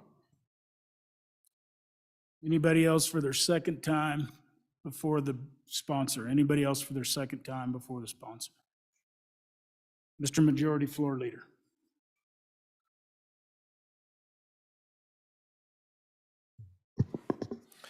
Mr. Speaker, Please. this is good stuff. These are the kind of discussions that need to be had by a legislature, I believe, that is trying desperately to work together. And just to give you a little bit of background, and to answer the question is, the good representative just come share with me to answer the good representative pro tem. It was an effort to not bind the next legislature, to give them, it was basically just to make sure that everybody understood this is not something that's going to go on. We don't want to have the next legislature being bound. And I understand your point. I mean, it's that we do vote on our rules, and that's a discussion and a decision that we have to make when we go into the 68th. I wrote some questions, some answers down here, but quite frankly, you guys all kind of answered your own questions as you went through this. Just to give you a little bit of understanding of what's happening here, and then I'll close. The struggle that I think has brought this about is, and I think a very real reality, if you look at the elections that have been happening in this current legislature, they're very close as far as one party is concerned. I believe that was the catalyst that drove the desire to make a more balanced party or leadership representation. Be very careful. I am tasked, and all of the leadership are tasked, and this is my perception. I'm kind of trying to make two different groups of people work together within my own party. So my commitment to all of you when I ran for this office was to represent all of you to the best I possibly can, and be fair and listen and to respect your views and your values. And guys and gals, nothing's going to change. Whether this goes up or down, I appreciate the words of our speaker. I'm not going to tell you how you should vote on this. I brought this because I believe that this was through efforts with other representatives, was an attempt to try to bring a group of people together that desperately need to figure out some common ground and work together. We didn't want any perception out there that one person has got the advantage over the other. That's just the reality of it, because that just breeds resentment and problems. Quite frankly, most of the people I spoke to did not realize there was another option out there to move things up from on the majority floor there. Just didn't realize it. And that's nobody's fault but our own. I'm not giving anybody a difficult time on that. That's our responsibility to do our due diligence and figure out what options are available. But once it was discovered that that was available, then there was immediately this undercurrent of, well, you just opened a door to Pandora's box, and we're going to see chaos like you've never seen before, because, and even some testimony in the committee was, just start jerking stuff out, just start pulling things and whatever you want, and no big deal, get a majority, you got it. And so that was a part of this as well, was to try to get the 67th the opportunity, if they saw fit, to try to reduce the chaos and create more opportunity to work together. And so that's it in a nutshell. My commitment to all of you is, whether you vote this up or down, I'm going to work my rear end off to do the best job I can to represent the people of the state of Wyoming. That's my commitment. I will deal whatever hand is dealt me.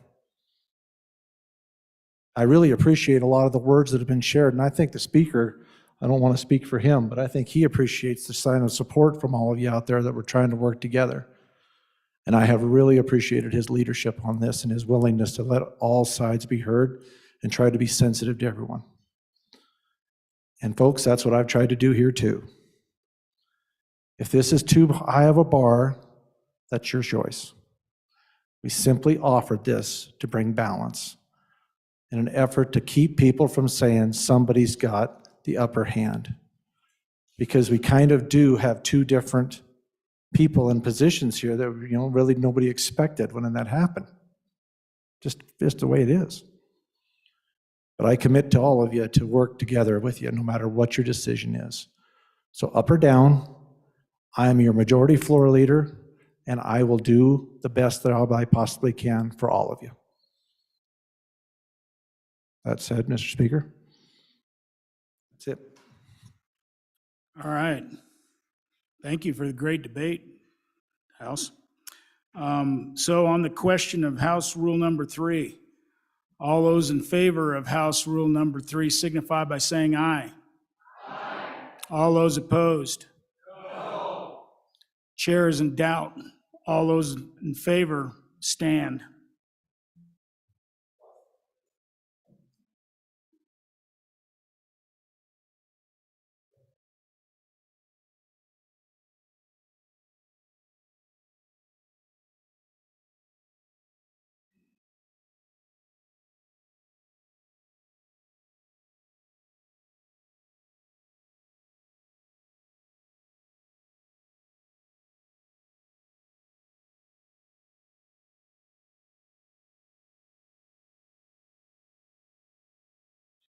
That's good enough.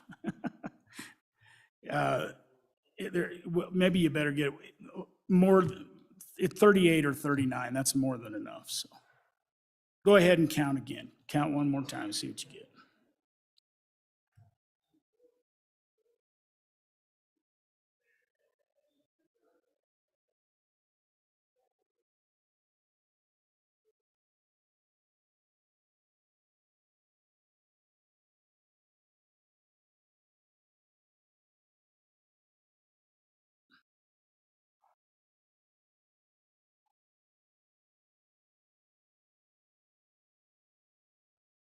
Thir- 36. All right. Yeah. Opposed, Stan, it's more than, more than. House Rule 3 House Rule 3 is passed. Mr. Majority Floor Leader? So all of you, that's the House rules, and we had one joint rule. And I don't know if that joint rule is in there, but I've got it here, and I haven't asked anybody else to make the motion on it. And then anybody else that was in the committee might help the Majority Floor Leader once we make the motion on this joint rule. Mr. Majority Leader, or Mr. Speaker. Please. I move the joint rules of the Senate and House of Representatives 9-3, 11-3B, and 23-1 are repealed. Representative Sommers, Chairman. Do you want to, Mr. Majority Floor Leader, would you kind of explain those? Sure. Let me pull up this here. What these were, folks, these were the joint rules that were adopted for COVID. These were all things that are no longer necessary that we discussed. For any of you that were at the rules meeting, these are rules that were taken in by the 66 to be able to allow for remote participation And let's see, there was a couple other things on there, but these are no longer enforced, these are no longer necessary, and there was no reason to keep these in our rules. And so in an effort to clean up and streamline the rules and get those back out of there for their lack of necessity, there was moved to repeal these rules. Minority Floor Leader Yin. Mr. Speaker, thank you. So one other clarification, 9-3 was, we had a select committee on coal mineral bankruptcies. It was also in the rule, only authorized for 2020 and 2021. So similar to the rule that we just passed where it's time limited, these are time limited rules, and so it doesn't make sense to keep them past their expiration date. So vote aye. All right, all those in favor of House Joint Resolution, or Rule 1, right? House Joint Resolution Rule 1, signify by saying aye. Aye. All those opposed? House Joint Rule 1 has passed. Now, are there any other amendments to House rules or joint rules from the floor? Nope. There being no further amendments, the question is, shall the temporary rules of the House of Representatives of the 67th Legislature as amended be adopted as the permanent rules of the House of Representatives of the 67th Legislature? A majority vote is required for adoption of the motion.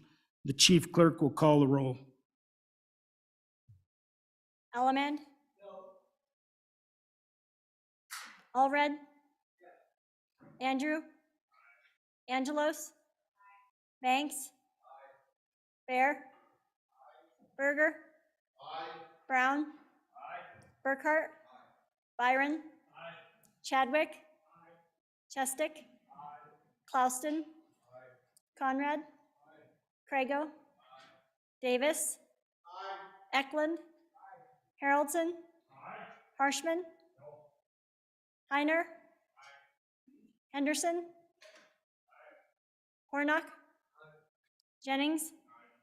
Knapp? Larson Lloyd? Larson JT? Lawley? Locke? Nyman? Newsom? Excused? Nicholas? Nemec? Northrop? Oakley? Obermueller? O'Hearn? Olson? Ottman? Pendergraft? Penn? Provenza? Rodriguez Williams? Sherwood? Singh? Slagle? Smith? Stiff? Storer? Strzok? Stivar? Tarver? Trujillo? Walters? Ward? Washut? Western? Winter? Wiley? Yin? Zwanitzer Dan? Zwanitzer Dave? Speaker Summers? Are there any changes? I'll amend to aye.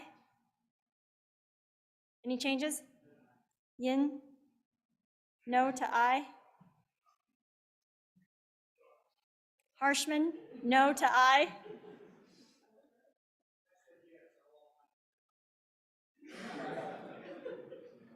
Any other changes? Zwanitzer Dan? No to aye. Further changes?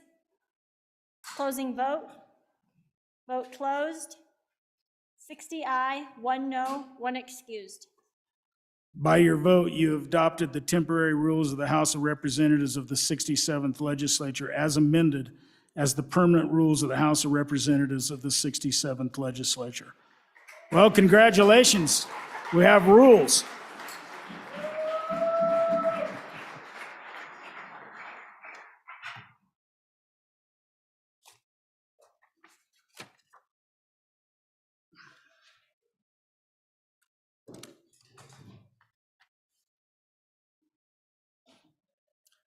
We're at that order of business of bills on second reading. The first bill for our consideration is House Bill 5. House Bill 5, sponsored by corporations, voter registry list, voter ID, and absentee ballots, an act relating to elections. House Bill 5, having been read two separate times, the question is, shall the bill be read a third time? Hearing no objection, it is so ordered. The next bill for our consideration is House Bill 16. House Bill 16, sponsored by Agriculture, State Land Leasing Improvements, an act relating to state lands. House Bill 16, having been read.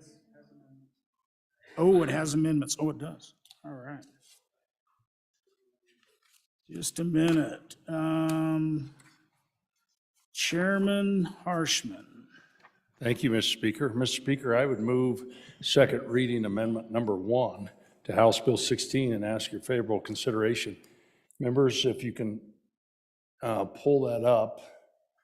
It takes a little longer than just whipping it out of your drawer the old days. This amendment really,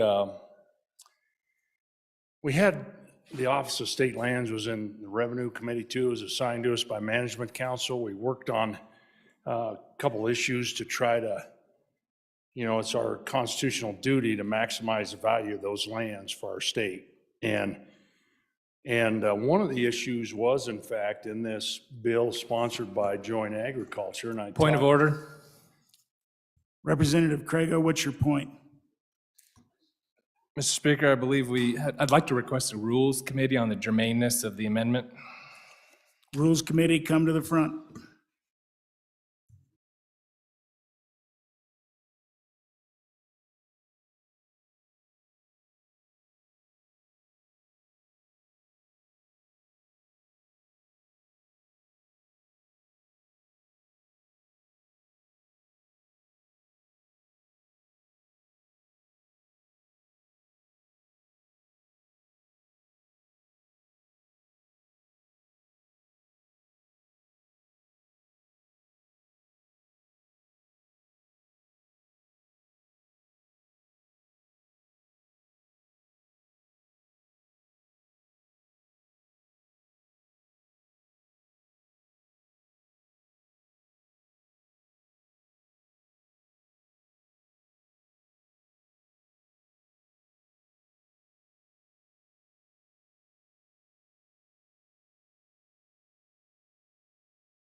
All right, if we could get back to it here. So the Rules Committee, we debated it, and the Rules Committee kind of, their recommendation was to sustain the point of order by Representative Kregos. Now I can either accept that or not accept that, but I do accept that. I do accept that because I don't think it fits within the title, in my opinion. And so Chairman Harshman has two choices. He can offer to remove his amendment, or he can make the motion to try to overrule, to basically overrule my ruling. So Chairman Harshman?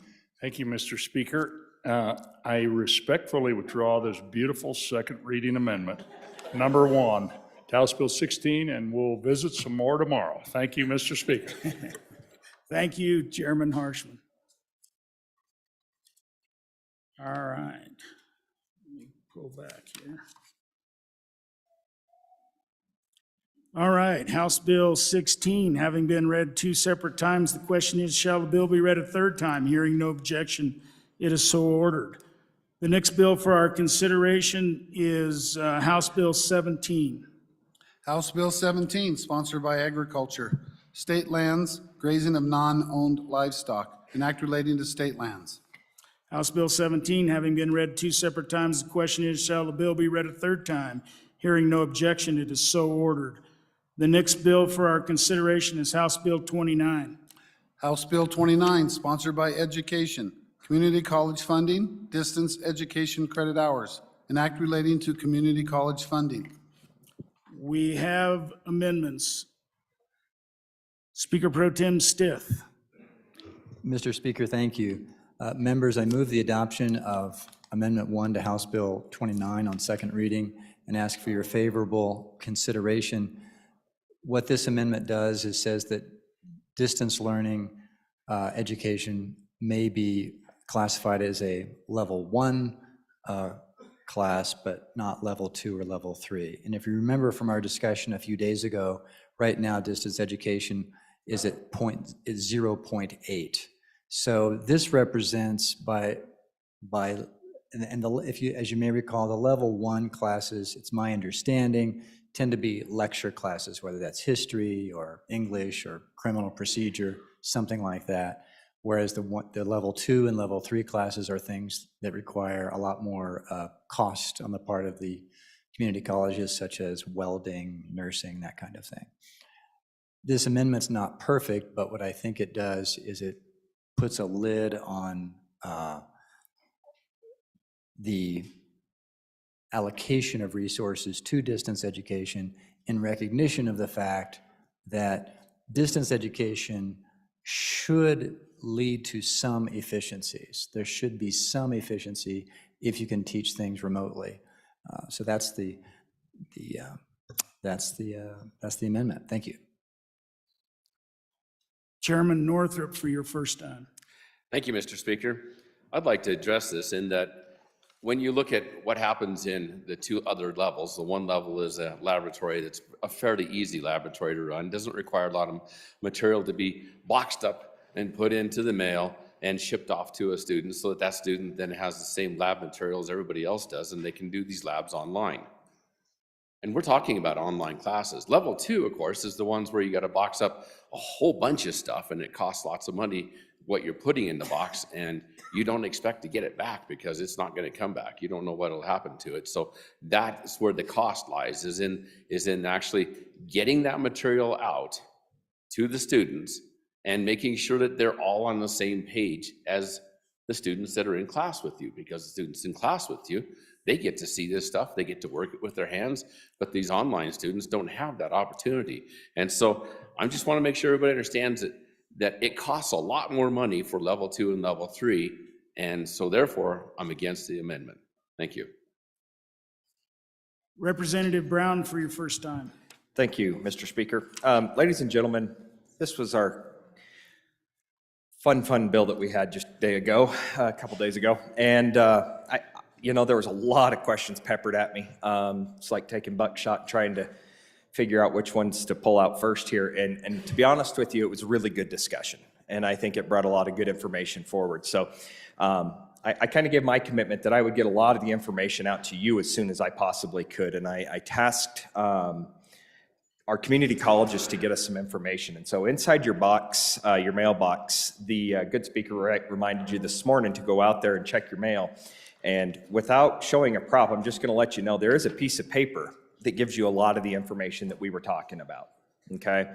And one of the things that I think is incredibly important in this piece of paper here is one of the items that I brought up, and I really want to make sure that we hit home with it, and it's the very last page, on page 3.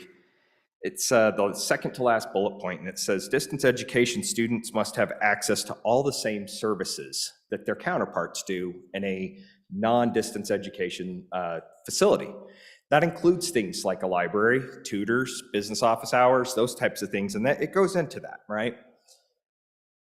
One thing that I really want to make sure that this body understands is we're not actually adjusting how much money the state is going to give to community colleges with this bill. This is actually a justification tool for the community colleges to adjust how they divvy up their money within the block grant that is given to them. This does not cost the state any more money if we don't want it to.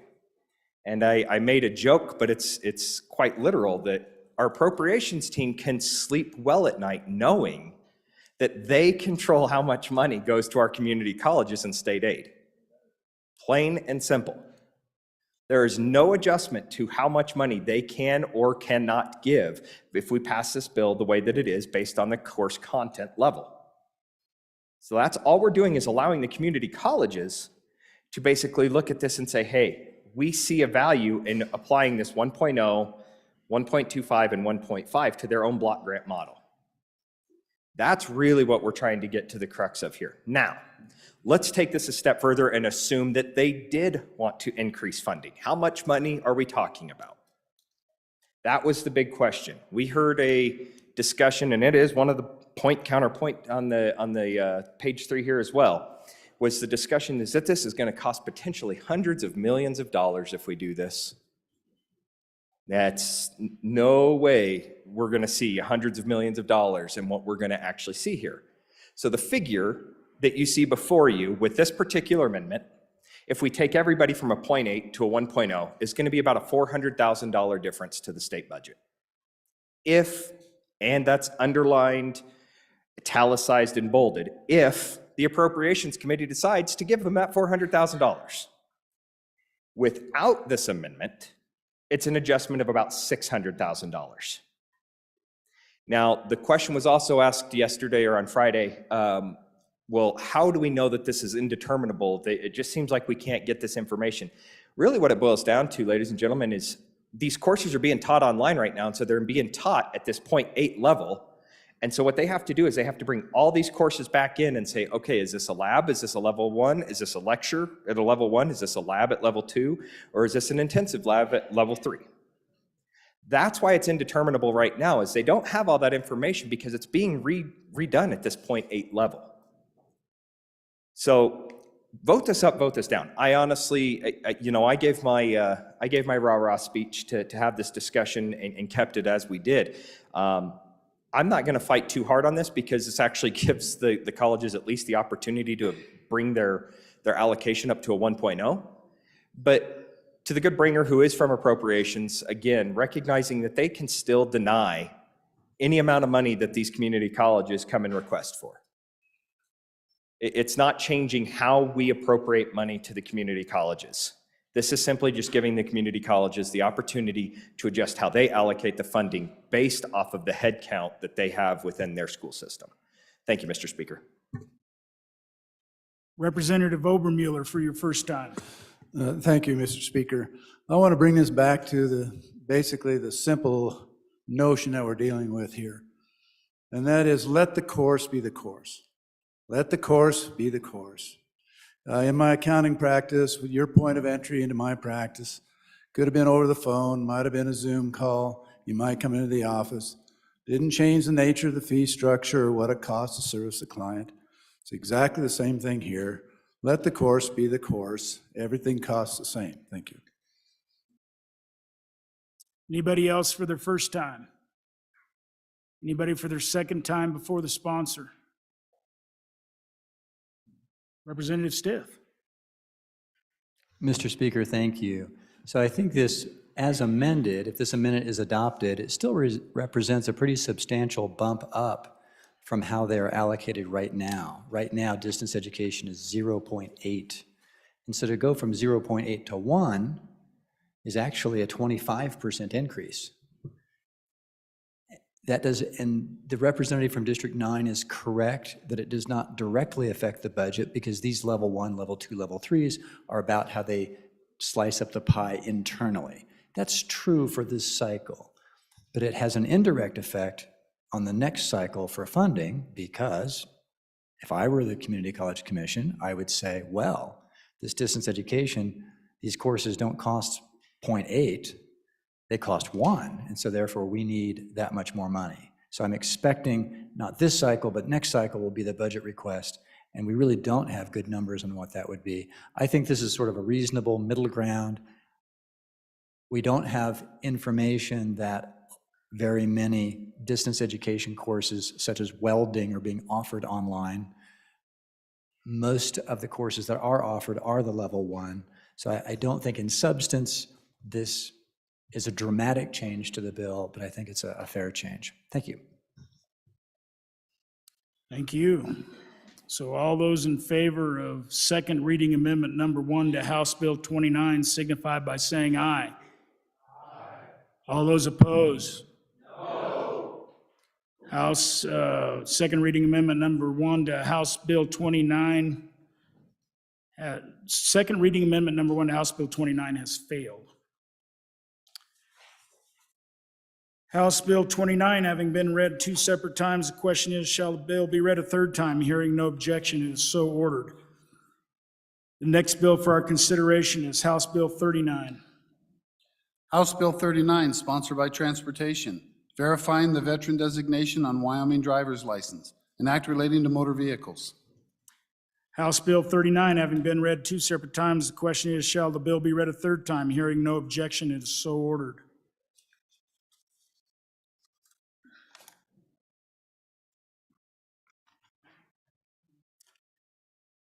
We're at that order of business of bills on third reading and final passage. Mr. Majority Floor Leader, I believe you would have a consent list.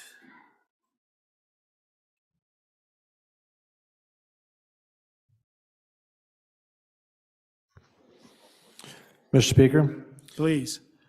I move that third reading consent list consists of House Bill 9, House Bill 13, and House Bill 28. Thank you. So once again, remember kind of how we're going to roll on consent. You'll be able to pull any one of those bills off if you would like. And typically what we do, we roll through. Typically, everybody votes aye on the consent list. And then at the end, the chief clerk will go through each bill and you'll have the opportunity to change your vote on each bill at that time. So, but if you do want a bill pulled off the consent, you're more than welcome. Representative Stivar. Thank you, Mr. Speaker. I want to pull House Bill 28 off. I think it deserves more discussion. All right. Thank you. Anybody else? All right. Will a reading clerk read the bills on the consent list? 28 was pulled off, 9 and 13 are left on. House Bill 9, sponsored by Judiciary, Juvenile Courts, Concurrent Jurisdiction, Clarification, an act relating to juveniles being enacted by the legislature of the state of Wyoming. House Bill 13, sponsored by Judiciary, Office of Guardian Ad Litem, Program References, an act relating to children being enacted by the legislature of the state of Wyoming. Having been read 3 times, the question is, shall these bills pass the House? The chief clerk will call the roll.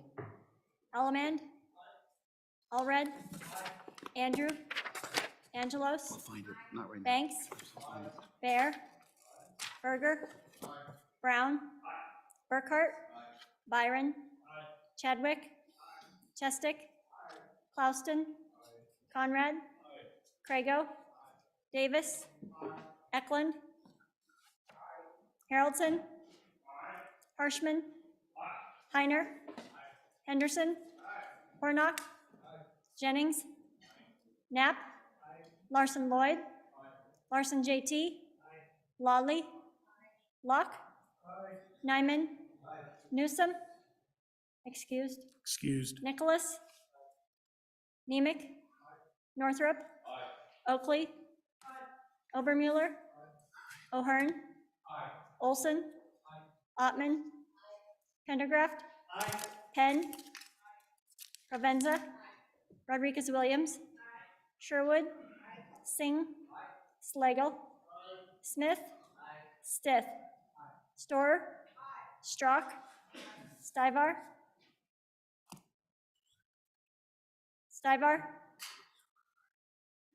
Excused. Tarver, What bill number is it? Trujillo, Do you remember?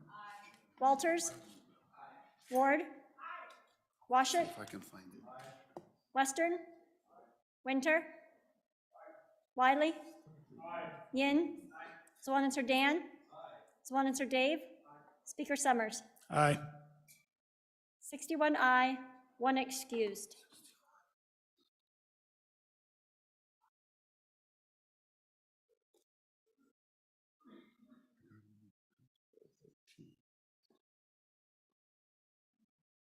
As for House Bill 9, are there any changes? Provenza, aye to no. Yin, aye to no. Are there any other changes? Closing vote. Vote closed. 59 aye, 2 no, 1 excused.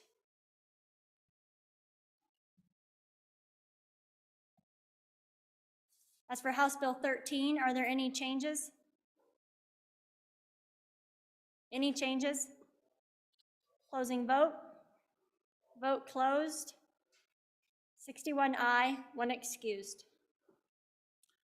Having received the affirmative vote of the majority of the members elected to the House, House Bill number 9 and House Bill number 13 have passed the House.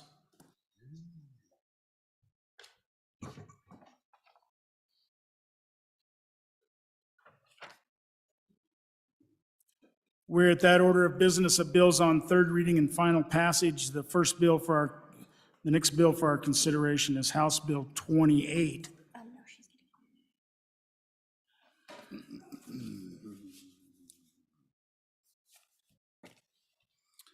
House Bill 28, sponsored by Education, Community College Capital Construction, an act relating to the duties of the Wyoming Community College Commission, increasing the minimum estimated cost of community college capital construction projects which require approval of the Community College Commission and providing for an effective date, being enacted by the legislature of the state of Wyoming. Are there amendments? We'll have to wait till I get one in my hands. So we'll just stand at ease until there's an amendment.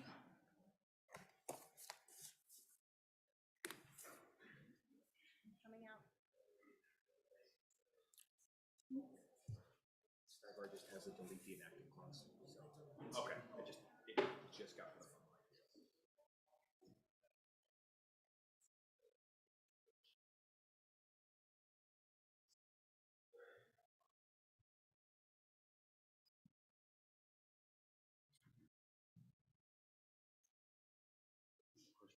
So just, kind of knowledge for the new members. If we have an amendment come in late, we just kind of stand at ease until we get the lawyers get the amendment drafted. We get it to the front table, and it looks like it's hot off the presses to me right now. So we can all come back to order. And Representative Stivar, I believe we have that amendment. Thank you, Mr. Speaker. Is there another amendment on this? No. It's just mine, okay. Thank you, Mr. Speaker. I move amendment number 1 to House Bill 2028, and we'll remove it at the proper time. I just want some more discussion on the money that's being put forth towards this.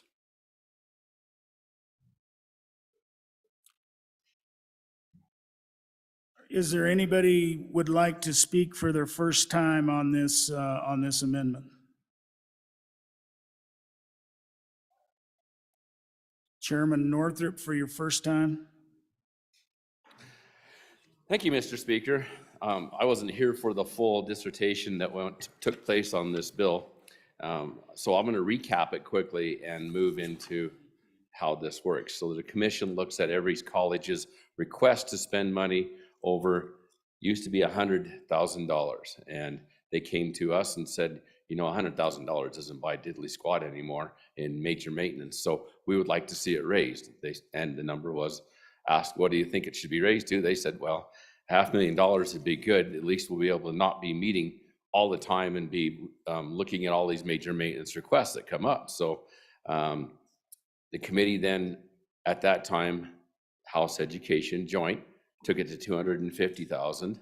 $250,000 was where they said, we'll be willing to meet. That was a happy medium between everybody. And that's the way the bill came out, as you see. Now, when it came to our committee, the committee said the same thing, heard the same request from the community colleges and said, okay, we'll make the amendment to $500,000. And so that was the number we proposed. It got struck in second reading. I'm recapping because I got to do this. Okay, and so then it's back to 250. So $250,000 is where it is before the commission says, hey, you guys have to come before us and we'll have to look at your request and see if that money is being spent adequately. Say it's a new roof, say it's a new bathroom that meets the HIPAA requirements, so whatever it is. There's all these requirements they got to do. So that's what the purpose of the bill is. And I guess I'd be glad to talk on anything else second time. Anybody else for their first time? Representative Bear. Thank you, Mr. Speaker. On and for the amendment and against the bill. As I look at this is where we as a body and our other appointed bodies are required to provide oversight for our people, for their dollars, for the tax dollars. And I think we should be extremely cautious when we remove oversight. And this is a reduction, if you will, in oversight. So I want us to be very careful when we think about these things. And again, I'm on and for the amendment and urge a no vote on the bill.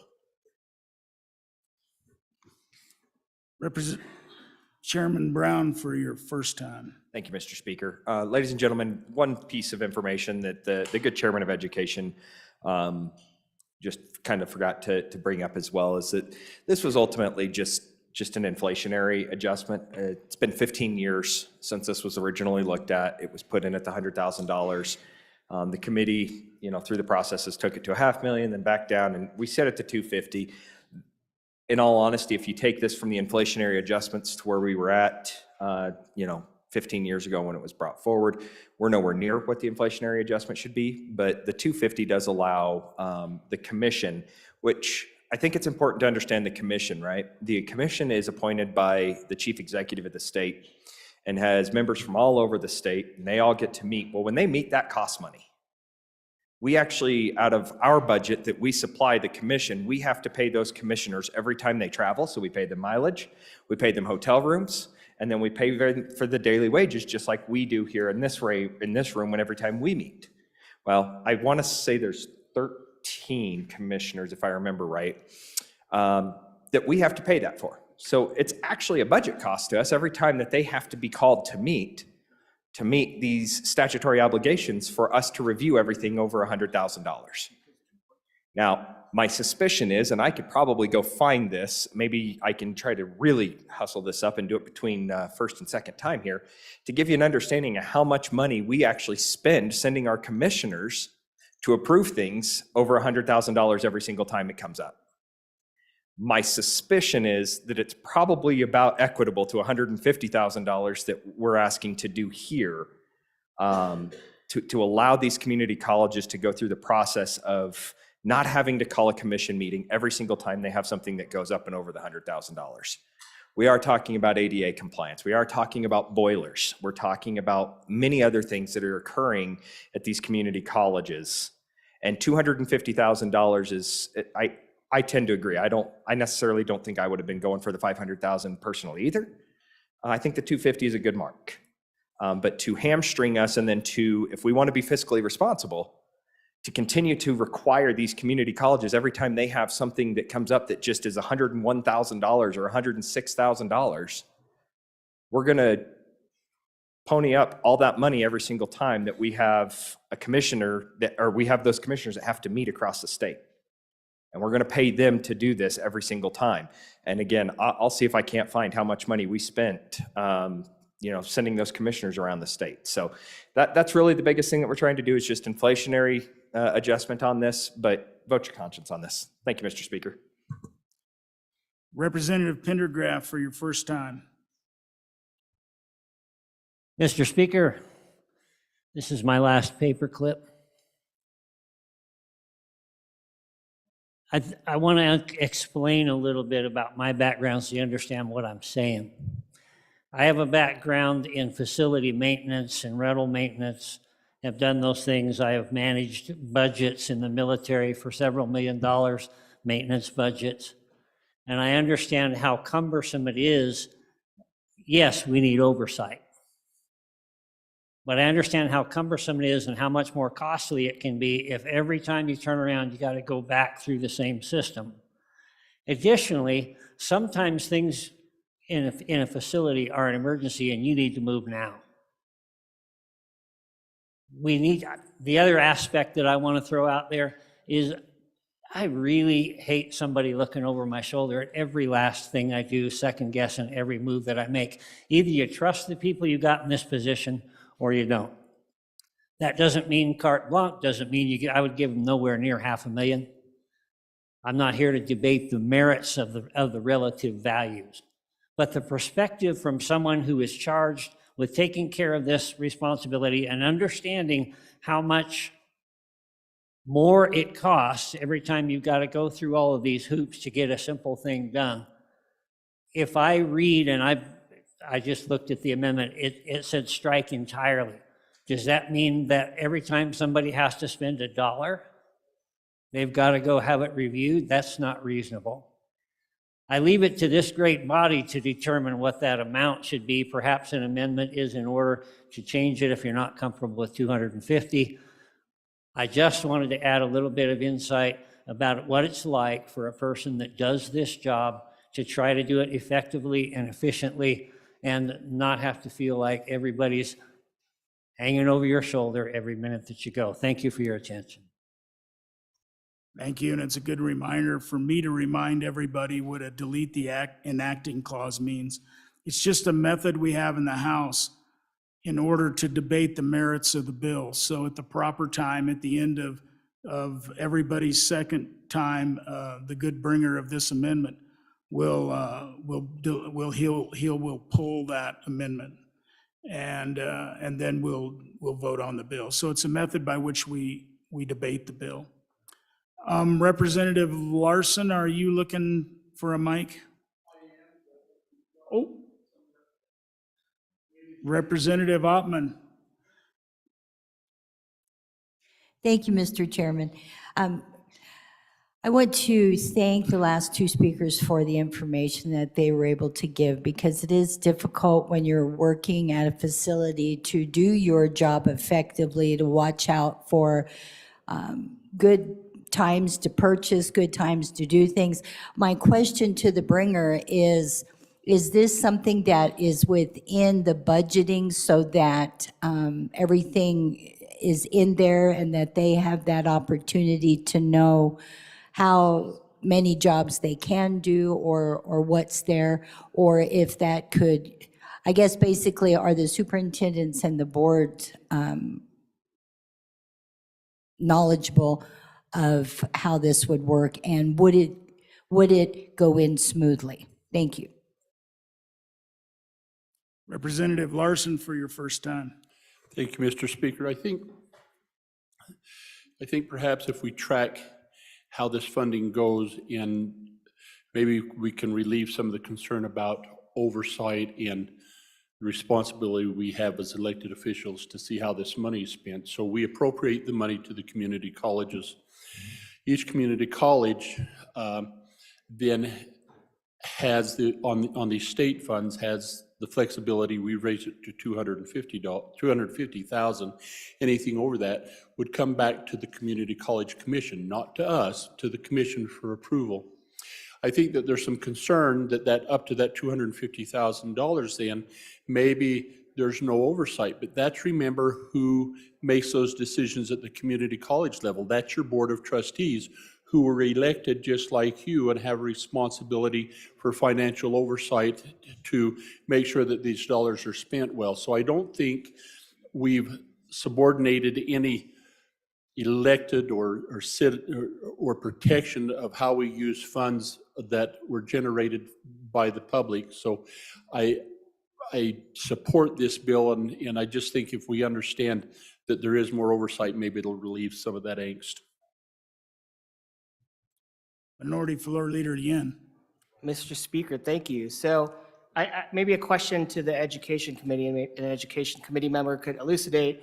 I'm curious on if there are times where an amount under $250,000 that was presented has been denied. Because if there's never been a situation in like the last 5 years where it's been denied, based on the testimony or the comments from the good representative from Cheyenne, this would actually reduce government bloat and save the state money. So if there's never been a situation where it's been denied, I think I'll probably vote for the bill. Thank you, Mr. Chairman.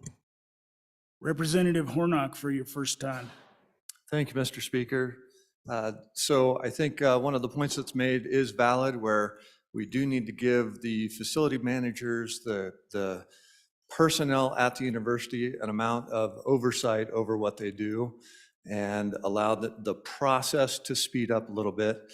But please understand what happens if we don't pass this as well. And I'm not saying go either way. I want you to be to understand what happens in this process is, instead of having one project, you then have 3 projects.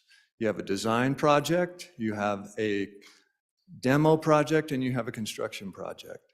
So either way, they kind of chunk this into a small project into the shoebox that fits. Thank you.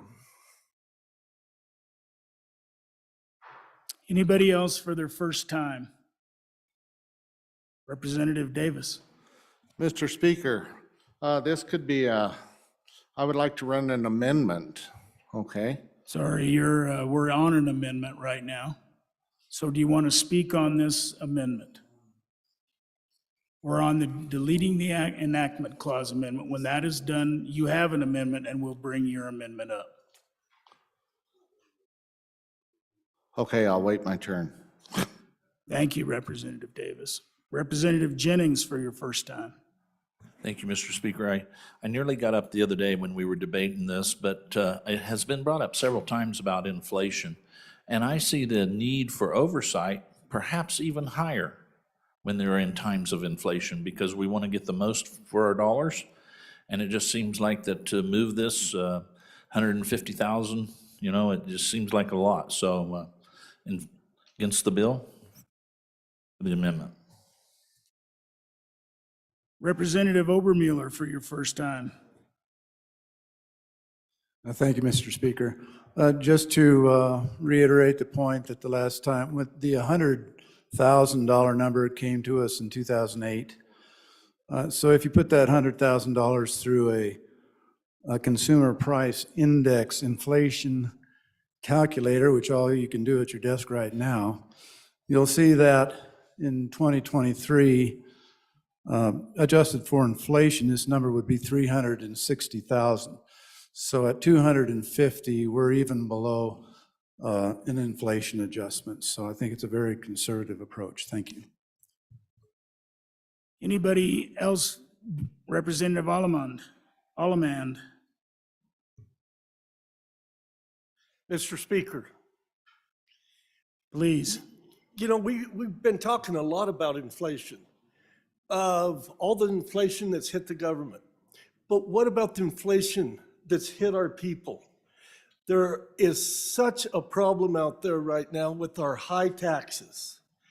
I get Representative Allemand, you need to stick to the discussion on the amendment in the bill. So this is a debate of the bill, so please bring up points on the bill. Thank you. Okay, yes, I'm not for this bill because of the inflation. Thank you.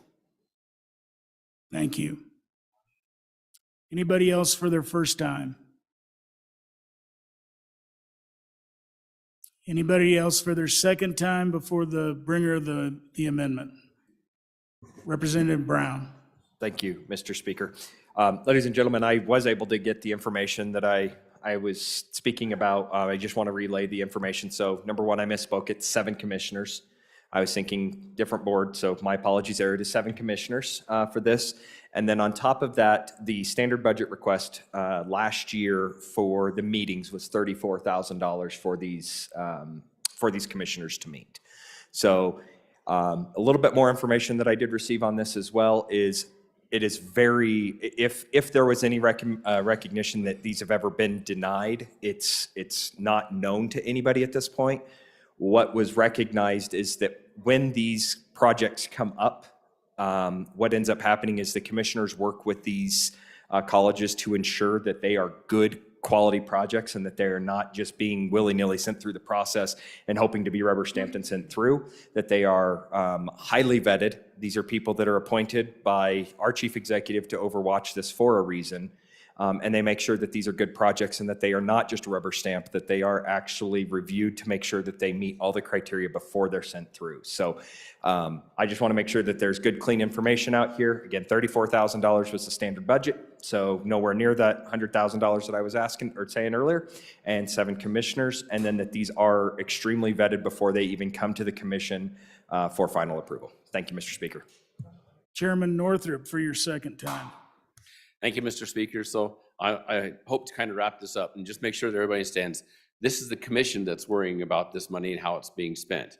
And as the good last speaker said, there's 7 of them. When they meet, it costs money. As far as the question that was asked about the $250,000, if it's ever been denied, we don't have that data. I cannot tell you. And then also the CPI by the good economist that was here, when he talked about inflation, that actually we should be looking at 360. We're at 250. Anybody that's ever built anything or done anything, you can hardly buy 2x4s for under $10 a piece now. So you understand the costs have really went up. Thank you. On and against the amendment. Anybody else for their second time before the bringer of the amendment? Representative Stibar. Thank you, Mr. Speaker. I respectfully withdraw the amendment. Please vote no.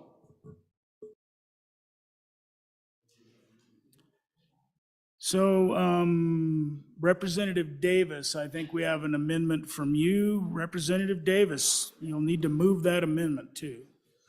Mr. Speaker, I have an amendment to House Bill number 29. There's a script on the podium for how to move the amendment, and somebody will help you there so you can get it right. Okay, this is work in progress. Okay. I move amendment number. What number is the amendment right here?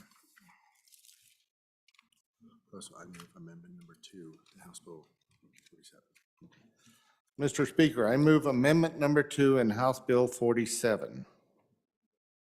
I don't think that's correct. Okay, get back here.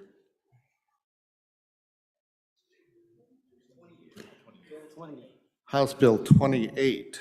So let's start over and let's do your motion over. And typically, just for all you new people, what you do is you go, I move third reading amendment number 2 to House Bill 28, for example. Okay, I move exactly what you just said. No, you got to say it. Sorry, Representative Davis. I move third reading amendment number 2 to House Bill 40, House Bill 28. Sounds good. Thank you. Okay, Now sorry. you can explain your amendment. Okay, my amendment, I would like to, on page 2, line 3, delete dollars. Page 2, line 4, delete $250,000 and insert $101,000. On line 6, page 2, nope. Page 2, line 10, I would like to delete $250,000. On page 2, line 11, delete $250,000 and insert $101,000.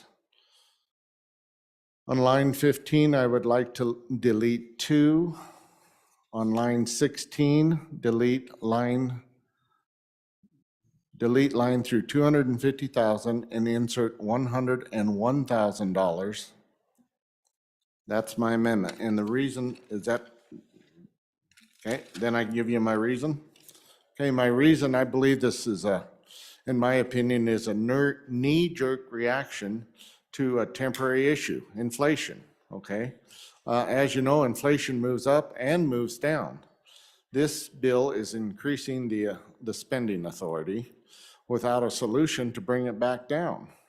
Most of Wyoming's current 22 rate is 10.1% inflation. That would have increased up $10,000, not the $140,000 that they're talking about here.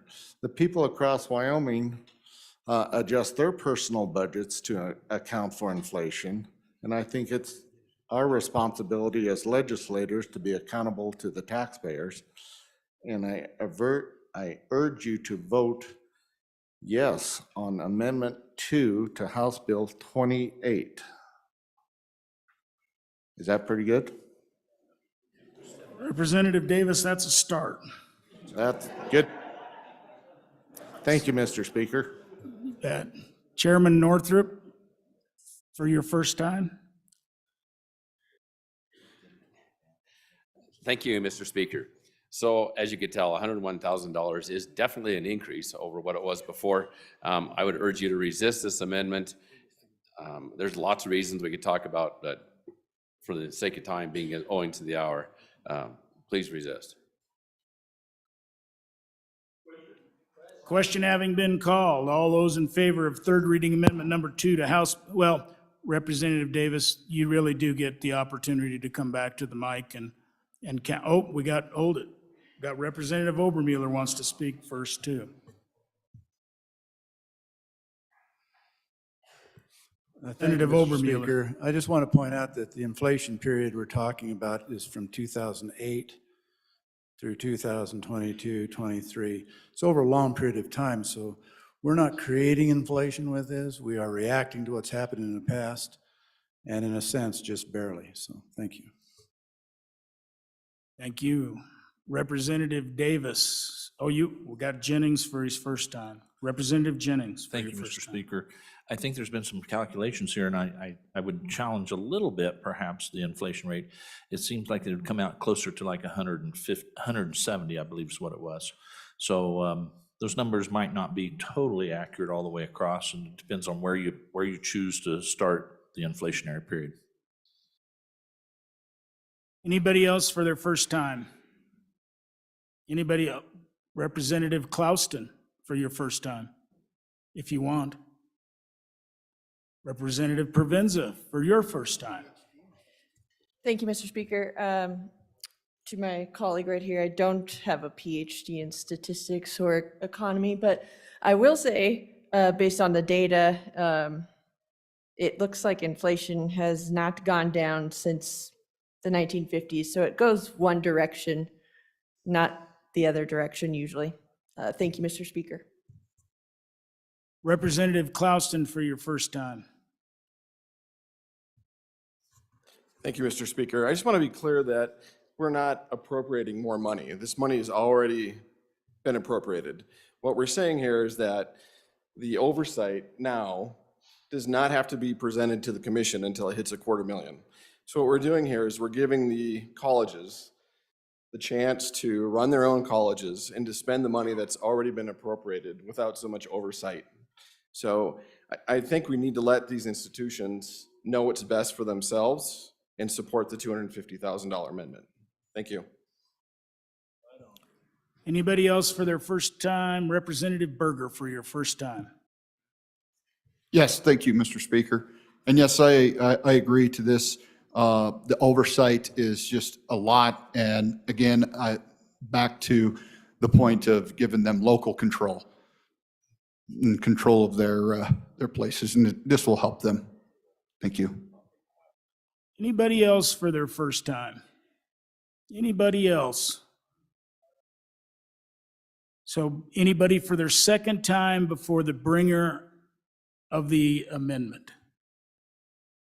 Representative Davis. Oh, Representative Jennings was going to make there we go, for your second time. Thank you, Mr. Speaker. I think that's exactly what this is about oversight. And in a time of high inflation, in a time of trying to do the people's work, we many times pass off our job of oversight, and this is just one of those places where it wouldn't hurt to have a little more oversight, keep oversight in place. Anybody else for their second time before the bringer of the amendment? Representative Davis. Mr. Speaker, I have to agree that this is about oversight, not really about inflation. If inflation was the critical point in this, then this should have been addressed between 1950 and 2021. So right now, I just think this is more or less about oversight.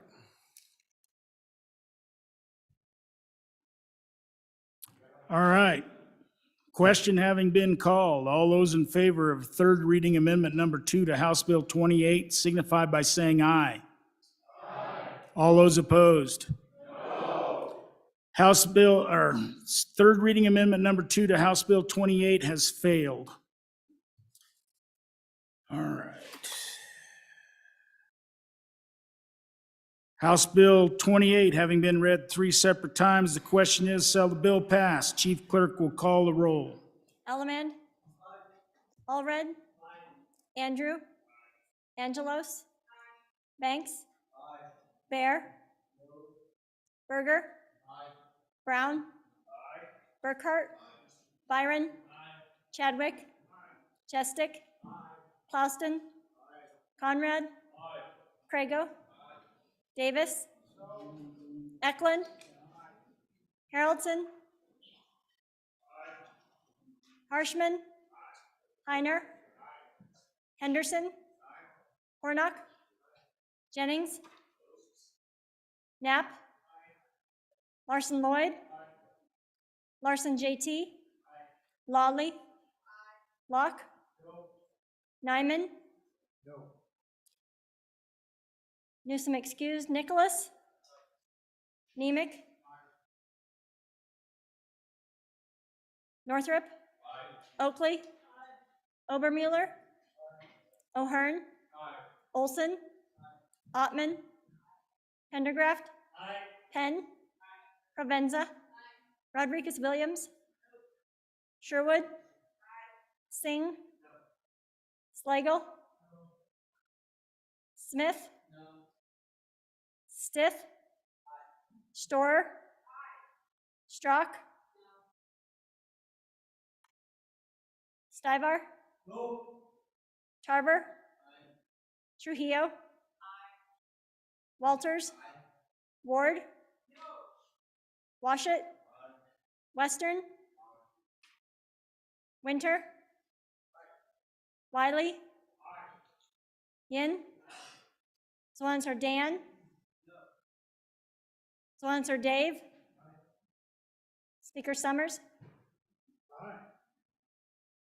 49 aye, 13 no, 1 excused.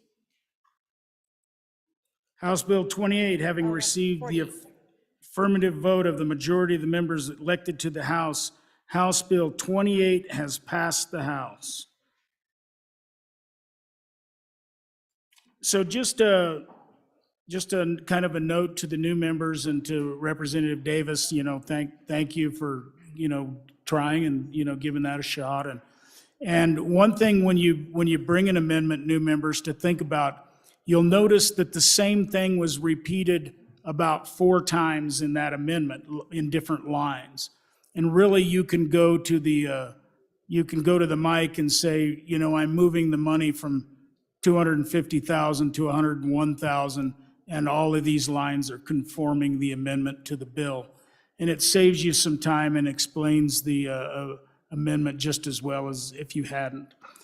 And so we don't have a lot of time, but we're going to try to do at least 2 bills in Cal, maybe, huh? Is that what we kind of got? Mr. Majority Floor Leader? Mr. Speaker, I move the House resolve itself into committee of the whole. You have heard the motion. All those in favor say aye. All those opposed? Motion carries. Representative Storer. Hey!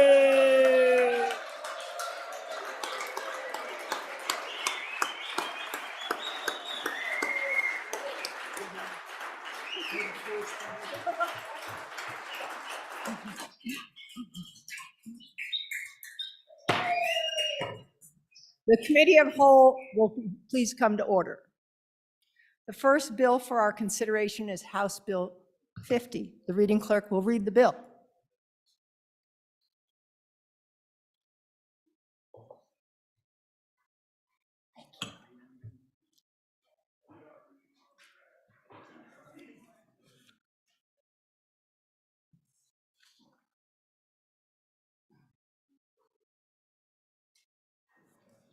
House Bill 50, sponsored by Minerals. Solid Waste Cease and Transfer Program Funding, an act relating to the prioritization of municipal solid waste facilities cease and transfer projects. Mr. Speaker, your committee number 2, back up. Mr. Speaker, your committee number 9, Minerals, Business and Economic Development, to whom is referred House Bill 50, Solid Waste Cease and Transfer Program Funding, respectfully report same back to the House with the recommendation that it do pass. Ayes. Representatives Banks, Burkhart, Conrad, Heiner, Knapp, Larson, Lawley, Tarver, Western. Representative Burkhart, Chairman. This bill was re-referred to Committee Number 2 Appropriations. Mr. Speaker, your Committee Number 2 Appropriations, to whom is referred House Bill 50, Solid Waste Cease and Transfer Program Funding, respectfully report same back to the House with the recommendation that it do pass. Ayes. Representatives Henderson, Larson, Nicholas, Sherwood, Stith, Walters, Zwanitzer. Representative Nicholas, Chairman. You have heard the reading of the bill. What is your pleasure? Representative Burkhart?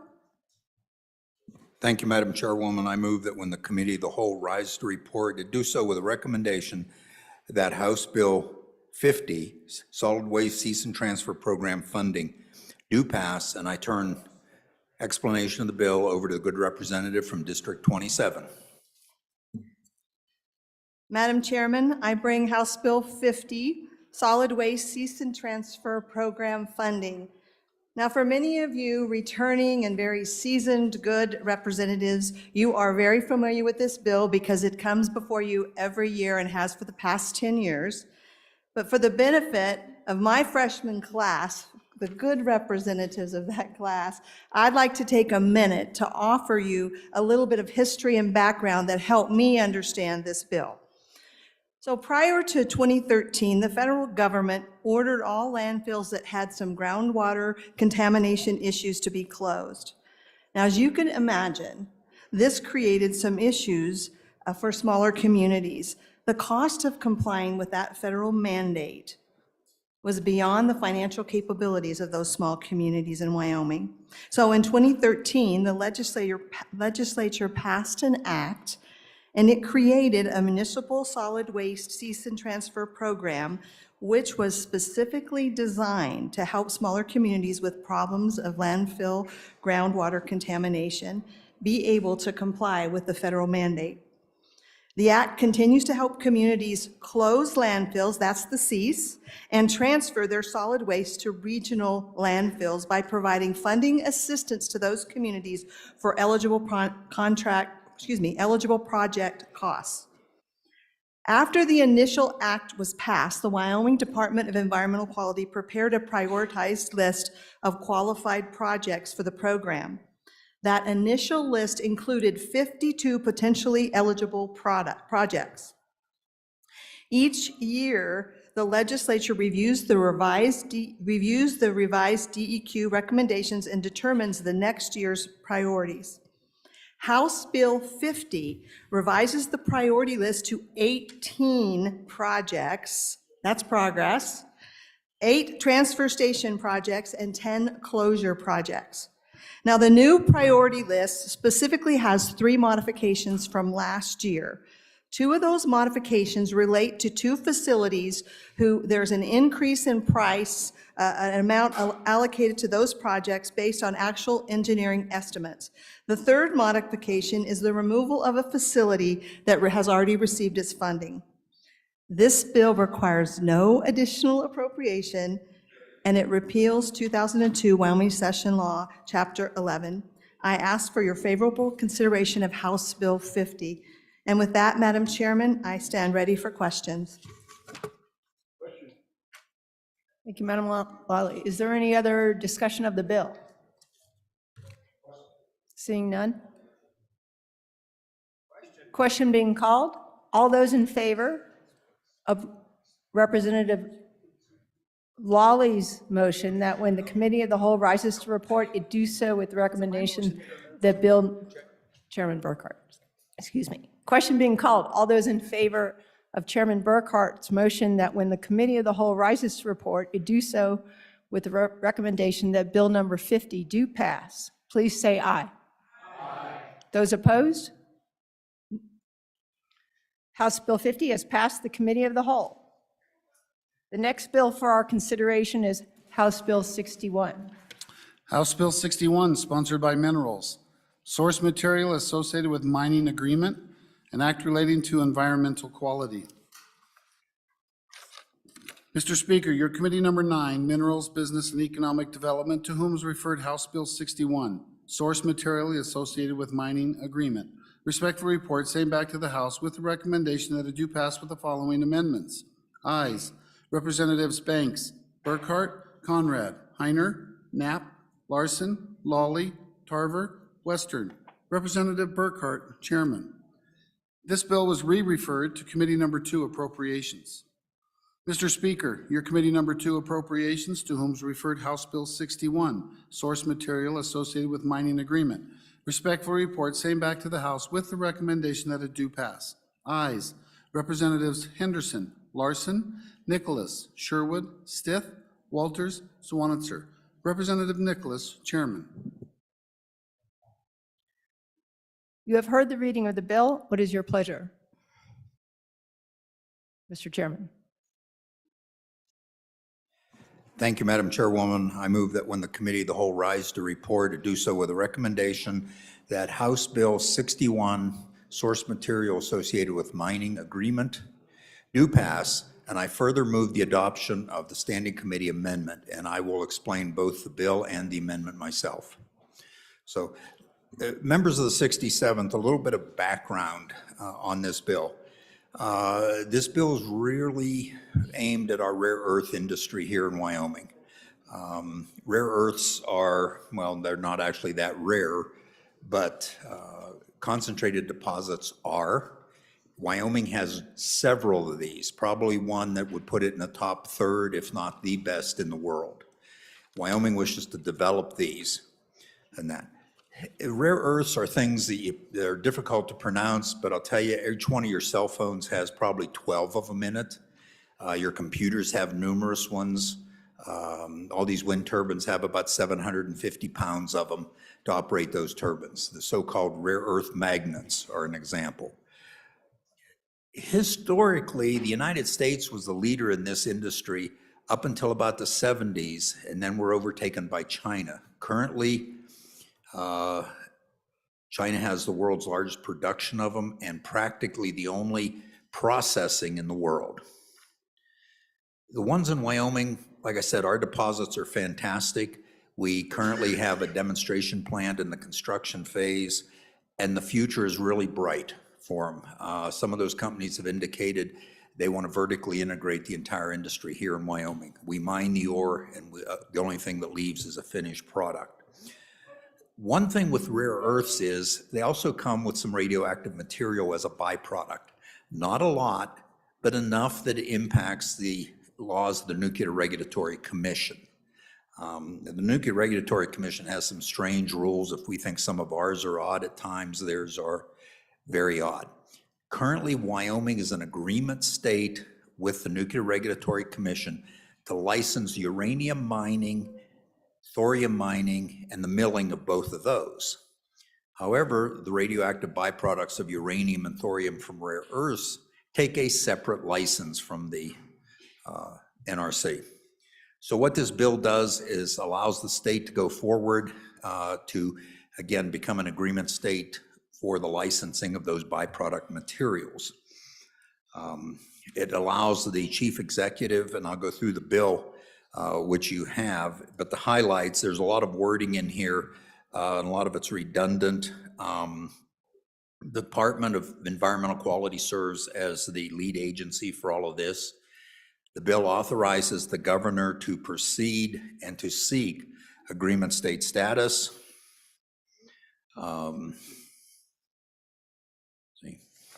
It applies only to minerals. If any of you have ever had a radioactive test in a hospital, it does not apply to that or radioactive material in laboratories.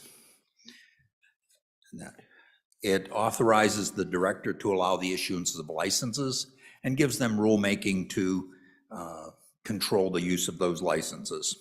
And that's the bill in a nutshell. Now, the interesting thing is, after the bill was passed out of committee, the Department of Environmental Quality went to the Nuclear Regulatory Commission and said, we plan to do this. The committee, if you read the bill, it was all written kind of in future tense of we can do this, we should. Normally, to do this with the NRC based on getting the original agreement state status was 3 years. They're that far. They are slow, I admit. They kind of jumped the gun on us, and from October till now have issued a letter saying we accept all of this, apply for it, but have indicated they would like some amendments that help them. So at this point, I'll talk a little bit about the amendment, which is probably one of the most complex you've seen recently because it's 5 pages long.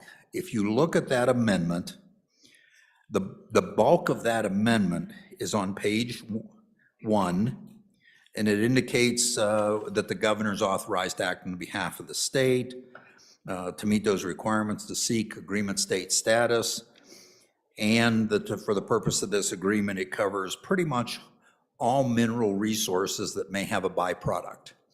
NRC recommended that we expand it from rare earths.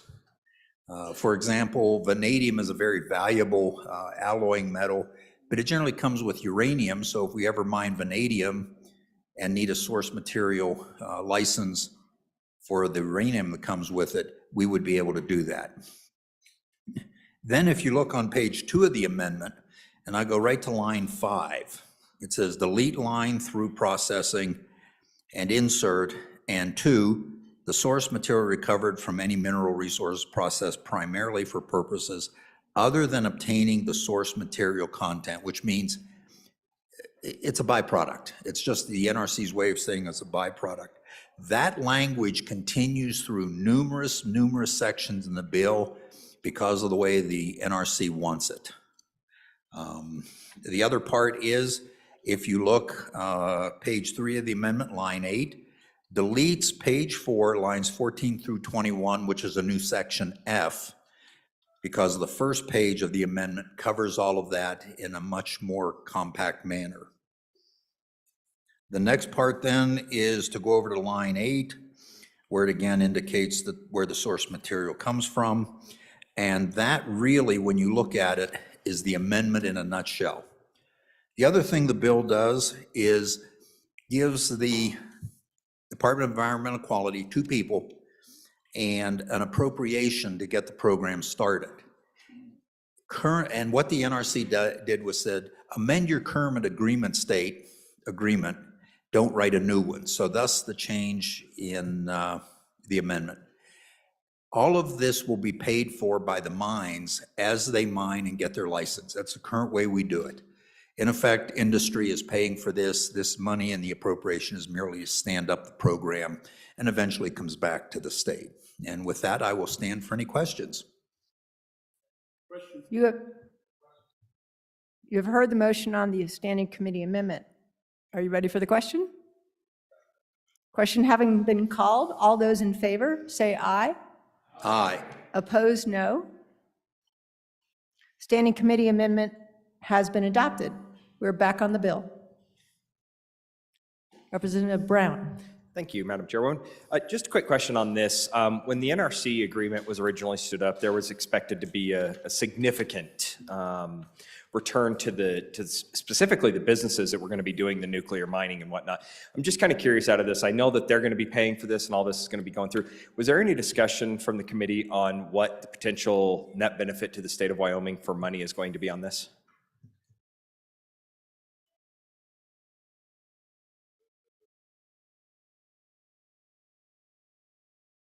Chairman Burkhardt. Thank you, Madam Chairwoman. Yes. What businesses get from this, what their return is for the money they pay in the licenses, and I don't know exactly how much that is. They cut the time it takes to get a license in half. Normally, it takes about 3 years. They reduce that to 18 months by the ability to go to the state. What it also cuts in half is the cost. To get an NRC license uniquely, directly from the NRC, while it takes 3 years, you average about $3.2 million. That's what it costs to get the license.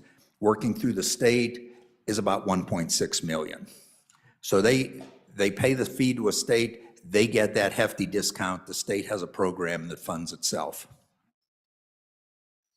Is there any other discussion on the bill? Seeing none, are you ready? Question. Question being called. All those in favor of Chairman Burkhart's motion that when the committee of the whole rises to report, you do so with the recommendation that bill number 61 do pass, please say aye. Aye. Those opposed, no. House Bill 61 has passed the committee of the whole. Madam Chairman. Mr. Majority Just for Floor everybody's Leader. information, we're going to take up one more bill before the close of committee of the whole, House Bill 42. So, and then that will be the last bill of the evening.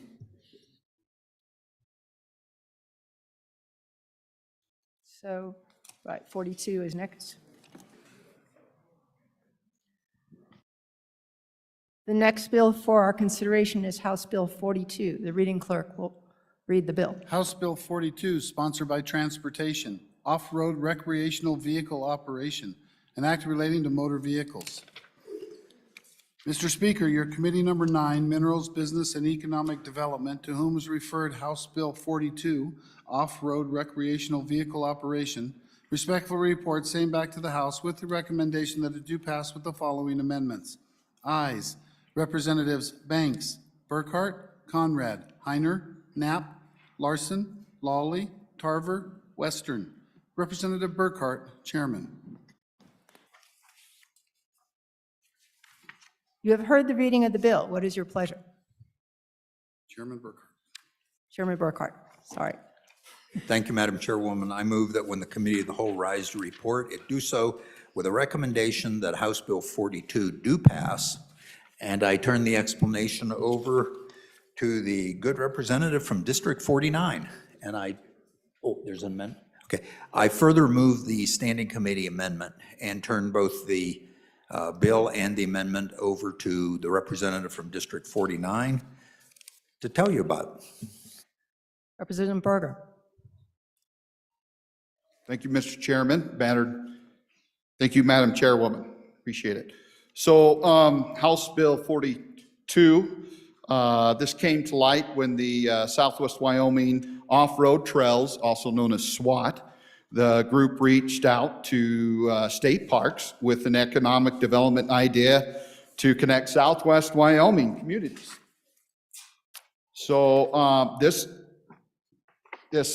bill actually allows ORVs, off-road vehicles, to use interstate right-of-ways with very specific restrictions. There must be a specific barrier between a trail and the highway. There must be a Senate trail or a state trail signed and designated trail or route. So there's two types of trails we're looking at. One is a trail and one is a route. Drivers must have valid driver's licenses. Vehicles must have license plates or trail decals. ORVs must cross or ride the designated areas, and YDOT rules will determine the right-of-way locations. Any questions? Oh, the amendment.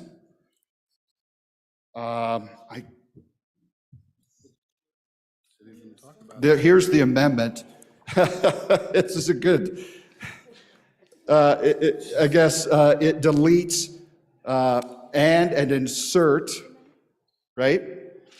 May be operated on separate grade crossings or under the interstate roadway, marked or signed as a Wyoming off-road recreational vehicle trail pursuant to Wyoming Statute 31-701 through 31-707, provided the off-road provided the off-road recreational vehicle. And then Part A is the operated by a person with a valid driver's license for the type or class of vehicle being operated. And B, displays a license pursuant to Wyoming Statute 31-232 or an off-road recreational vehicle decal pursuant to Wyoming Statute 31-702 through 31-704. I so move the amendment. Thank you. You have heard the motion on the standing committee amendment. Are you ready for the question? Question. Oh, sorry. Representative Washoe. Comments. Representative Hornock. Thank you, Madam Chairman. A question on this bill. I just want to make sure that we are not adding provisions to now require licensing for these off-road vehicles. It's already, that licensing procedure is already in place. So there's language in the bill that just causes me to step back a little bit because it requires something on my driver's license, which means I need to go through that procedure to get that, and it requires something on the off-road vehicle to be licensed. I just want to make sure. Point of order. Representative Washoe. Madam Chair, we're What's your on point? the amendment. Speaker at the podium needs to be addressing the amendment. Representative Hornock, could you address the amendment, please? Madam Chairman, I'll wait until the bill. Thank you. All right. Representative Washoe. Thank you, Madam Chair. So the amendments about underpasses and overpasses, those are incredibly expensive to install. Are we talking about existing underpasses and overpasses or new construction? We're talking about existing. Sorry. Representative Berger. Madam Speaker. Madam Chairwoman. Recognize him again. Mad. Go ahead. Okay, thank you. We're talking about existing. So they're going to. And if this was worked on, I just want to let everybody know, this was worked on in the interim with a lot of groups. So we're looking at in this interim, and almost the past 2 years, this is a grassroots project that has worked for the past 2 years with stakeholders from YDOT, State Trails Office, State Parks, Outdoor Rec Office, the BLM, Forest Service, Game and Fish, Ag, City Councils, County Commissioners, businesses, industries, chamber of commerces, legislators, landowners, and nonprofits. So when we look at asking about changing any driver's license or adding new overpasses or unders, no, it's just using those existing.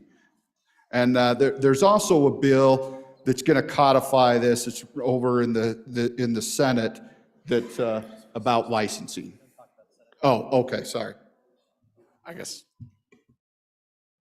Representative Stivar.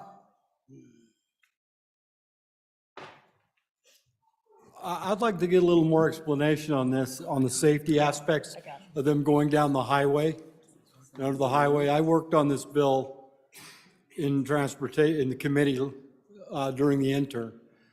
This is the same bill that died in committee last year. There's a lot of questions on this. So I'd like to more explanation on the safety aspect of it. Chairman Brown. Thank you, Madam Chairwoman. Good question, and I think it's an important question, and it actually relates back to, let's come back to the amendment that we're actually on. The amendment that came out of the committee is a very important piece of this, because one of the things that was heard during the interim while this bill was being worked was to ensure that we're not crossing I-80, for instance, with four-wheelers directly across the interstate, going into the median and riding up and over to the other side. We don't want that. So what this amendment does is this ensures that the actual person that is crossing this has to be either crossing over or under the surface. It cannot be crossing on the same surface. And so that's what this amendment does, is to try to, number one, improve the safety of it. But number two, it also requires that anybody who's operating this, these off-road vehicles is doing so in a safety manner that's prescribed by the Department of Transportation.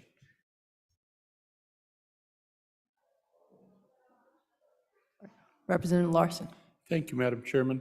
And on this amendment, as it gives reference to those crossings and grade crossings, it comes back to Bill and refers to interstate. Is that the interstate like I-80, I-25, and does not include federal highways like you'd see 287 or Highway 26? Just clarify that, please. Representative Heiner. Thank you, Madam Chairwoman. Just a point of clarification, I appreciate some of the discussion and points that are brought out, but this bill was heard in the Transportation Committee during the interim, but we recently heard it in our Committee of Minerals, and the Wyoming Highway Department made recommended changes that they support. With this amendment, they support this bill. And that included some of these provisions, as was brought out by one of the previous speakers. If you have to cross the interstate, you will not cross on the interstate. You'll cross on an underpass or an overpass, but not on the actual surface of the road. And if you have to travel along the interstate, you will be on the edge of the right-of-way with a barrier in between that trail and the interstate. So it may be a concrete barrier, some of those Chevron concrete barriers or something similar to that, such that you cannot go on and off of that trail that parallels the interstate wherever you want to. You'll be segregated. Because of the federal aspects of the Interstate Highway Department, or highway system, you have to be licensed while you're on the interstate right-of-way. And the right-of-way goes from fence line, borrow pit, surface, all the way to the other fence line. So that's why that requirement is in there. It doesn't require that you have to be licensed when you drive an ORV anywhere else, but during that 100 yards or whatever it is, legally you have to be licensed to drive that ORV. And that's a requirement of the Federal Highway Department. So just hopefully a little point of clarification for those aspects. Thank you, Madam Chairwoman. Further discussion on the standing committee amendment? Question having been called, all those in favor say aye. Aye. Opposed, no. Standing committee amendment number 1 has been adopted. We're back on the bill. Representative Hornak. Thank you, Madam Chairman. So I just want to make sure that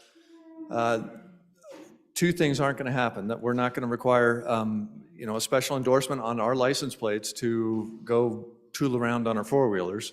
And then also, I want to make sure that there's still the possibility in this bill, I know it deals with the small area, but we're not restricting the ability to, say, for a rancher to move cattle down a roadway using a four-wheeler or a motorcycle. Thank you.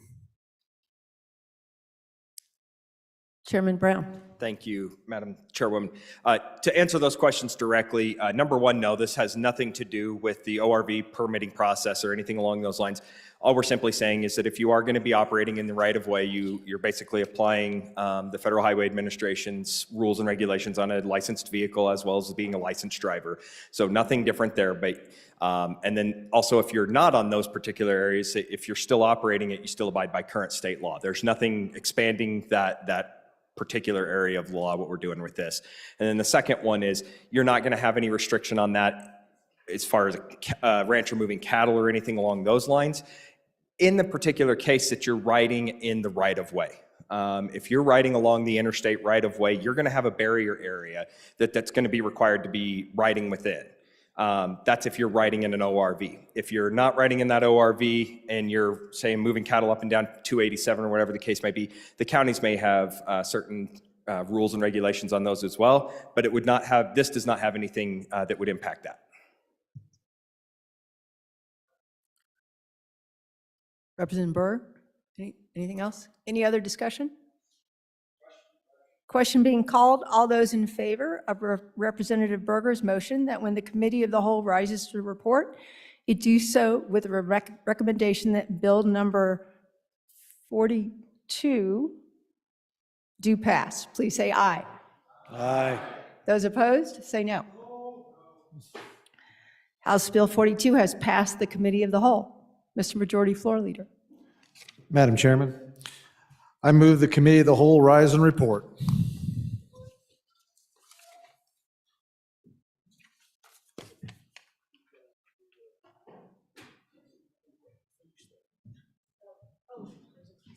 Yeah, I think you have to finish.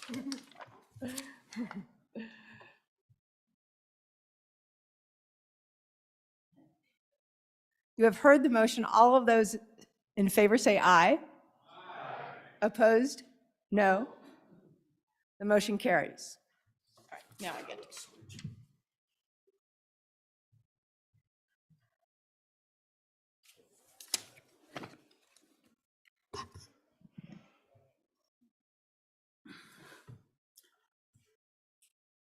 The reading clerk will read the committee of the whole report. Mr. Speaker, your committee of the whole, having had under consideration bills on general file, begs leave to report as follows. House Bill 50, do pass. House Bill 61, do pass amended. House Bill 42, do pass amended. Representative Storer, Chairman. Representative Storer. I move the adoption of the committee of the whole report. You have heard the motion. All those in favor say aye. Aye. All those opposed say no. No. The motion carries. Congratulations, Representative Storer.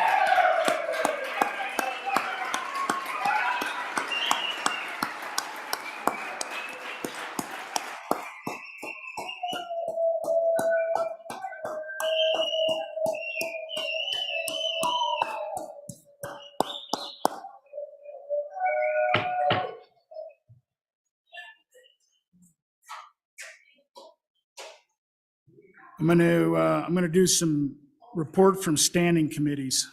Get a few reports in. House Bill 12, sponsored by Judiciary, presumptive child support amounts, updated tables, and act relating to child support. Mr. Speaker, your committee number 1, Judiciary, to whom is referred House Bill 12, presumptive child support amounts, updated tables, respectfully report same back to the House with the recommendation that it do pass. Ayes, Representatives Chestick, Crago, Haroldson, Oakley, Provenza, Rodriguez-Williams, Washit. Noes, Representatives Jennings and Nemec. Representative Washit, Chairman. House Bill 14, sponsored by Judiciary, civil case filing fees amendments. An act relating to courts, increasing the original filing fee required for commercial or filing civil matters in district court. Mr. Speaker, your committee number 1 Judiciary, to whom was referred House Bill 14, Civil Case Filing Fees Amendments, respectfully report same back to the House with the recommendation that it do pass. Ayes. Representatives Chestick, Craigo, Nemick, Oakley, Provenza, Washit. Noes. Representatives Haroldson, Jennings, Rodriguez-Williams. Representative Washit, Chairman. House Bill 55, sponsored by corporations, election ballot order and party affiliation, an act relating to elections. Mr. Speaker, your committee number 7, corporations, elections, and political subdivisions, to whom was referred House Bill 55, election ballot order and party affiliation, respectfully report same back to the House with the recommendation that it do pass with the following amendments. Ayes. Representatives Chadwick, Harshman, Olson, Ottman, Yin. Noes. Representatives Haroldson, Knapp, Wiley. Excused, Representative Newsom. Representative Olson, Chairman. House Bill 69, sponsored by Representative Larson. Coal-fired facility closures, litigation funding amendments, an act relating to the administration of government. Mr. Speaker, your committee number 9, Minerals, Business and Economic Development, to whom is referred House Bill 69, Coal-fired facilities closures, litigation funding amendments. Respectfully report same back to the House with the recommendation that it do pass with the following amendments. Ayes. Representatives Banks, Burkhart, Conrad, Heiner, Knapp, Larson, Lawley, Tarver, Western. Representative Burkhart, Chairman. Chairman Washit. Thank you, Mr. Speaker. Respectfully request House Bill 14 be re-referred to committee number 2. Without objection, House Bill 14 will be re-referred to committee number 2, is re-referred to committee number 2. Chairman Northrup. Thank you, Mr. Speaker. I need to re-refer House Bill 109, House Bill 30, and House Bill 33 to committee number 2 appropriations. They have not been read in yet. Okay, one of them has 33. Was 33 read in this morning? Okay, let's go with House Bill 33 then. Let's try that one. Thank you. Without objection, House Bill 33 is re-referred to committee number 2 appropriations.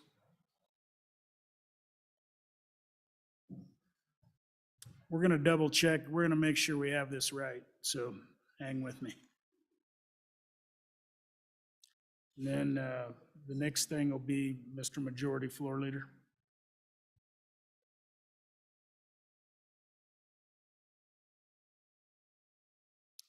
It was, yeah, committee number 4.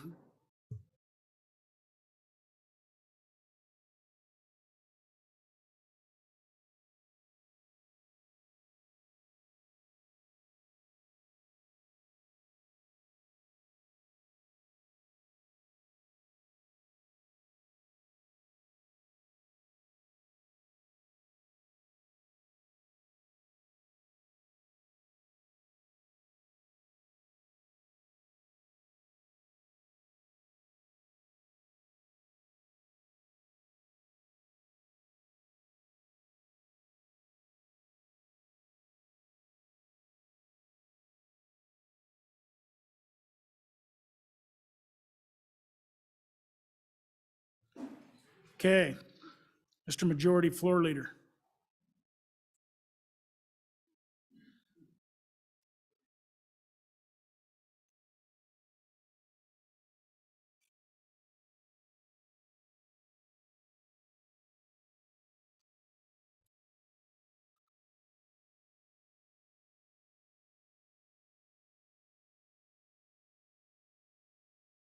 Mr. Majority Floor Leader, could Mr. Majority Floor, come here just a second.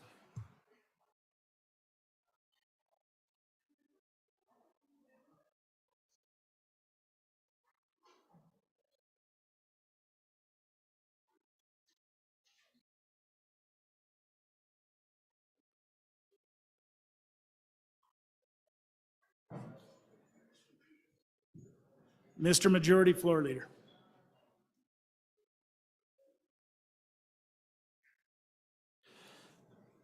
Mr. Speaker, I move the House adjourn until 10 a.m. tomorrow, January 17th, 2023.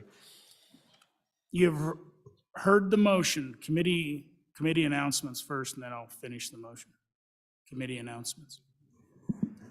Chairman Brown. Thank you, Mr. Speaker. Your committee number 8, Transportation, Highways, Military Affairs, will meet tomorrow upon noon recess to hear 3 bills: House Bill 41, Lightweight Trailers and Permanent Registration; House Bill 44, Road and Bridge Construction Alternative Contracting; and, if time permits, House Bill 45, Peace Officer Retirement and Rehiring. Chairman Eklund.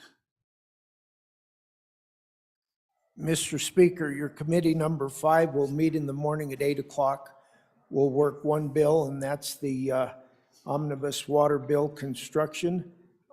There is in this, our secretary discovered a page missing in the hard copy of the bill. I'm not sure what we have in the other copy, but I've copied some off. If there are members here that have that bill in their desk, it probably is missing a page. I've got some extras if you need them, and I've got some for the Ag Committee right now. Thank you. Chairman Harshman. Thank you, Mr. Speaker. Your committee number 3, Revenue, will meet tomorrow morning at 8 a.m. That's January 17th, Tuesday, in Capitol Extension Room East number 3 and online. And Mr. Speaker, we're going to work 4 bills. We're going to probably start with House Bill 72, Sales Tax Revisions, House Bill 71, Sales Tax Holiday Back to School, House Bill 7, Underage Marriage Amendments, and as time allows, House Bill 64, Legislative Stabilization Reserve Account Obligations.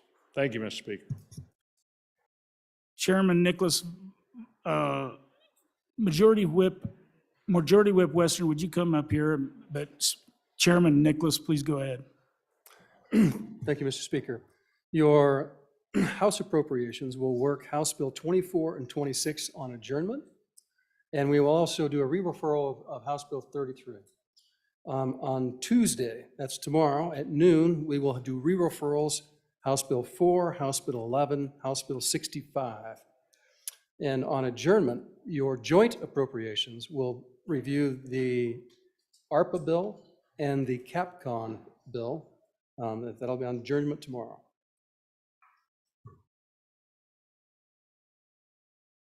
Chairman Eklund. Mr. Speaker, I would like to add a little bit. One of my committeemen noticed I didn't have the bill number. It is House Bill 93. That's omnibus water bill construction. Thank you. Good catch. Majority Whip Western. Thank you, Mr. Chairman. In lieu of Chairwoman Newsom's injury, I will be chairing TRW, and tomorrow at noon recess, we will be hearing House Bill 74, Wyoming Outdoor Recreation Trust Fund, and House Bill 76, Licensing Boards Amendments. Anybody else?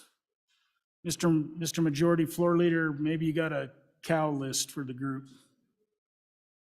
Thank you, Mr. Speaker. Your committee of the whole list for tomorrow, meeting here at a time yet to be determined inside of this beautiful. I'm kind of jealous because you guys always give some place that you're going to go and meet.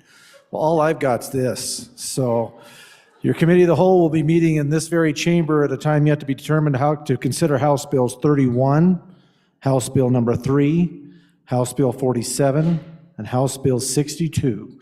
And we are going to be bringing in our other committees that have met at noon, and so they will be amended in the morning as well. But those are the ones we can solidly say right now.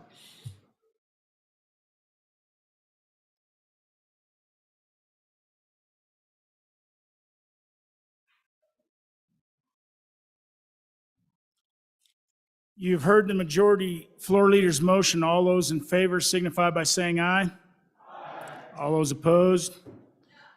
Motion carries. The House will stand adjourned until 10 a.m. tomorrow, January 17th, 2023.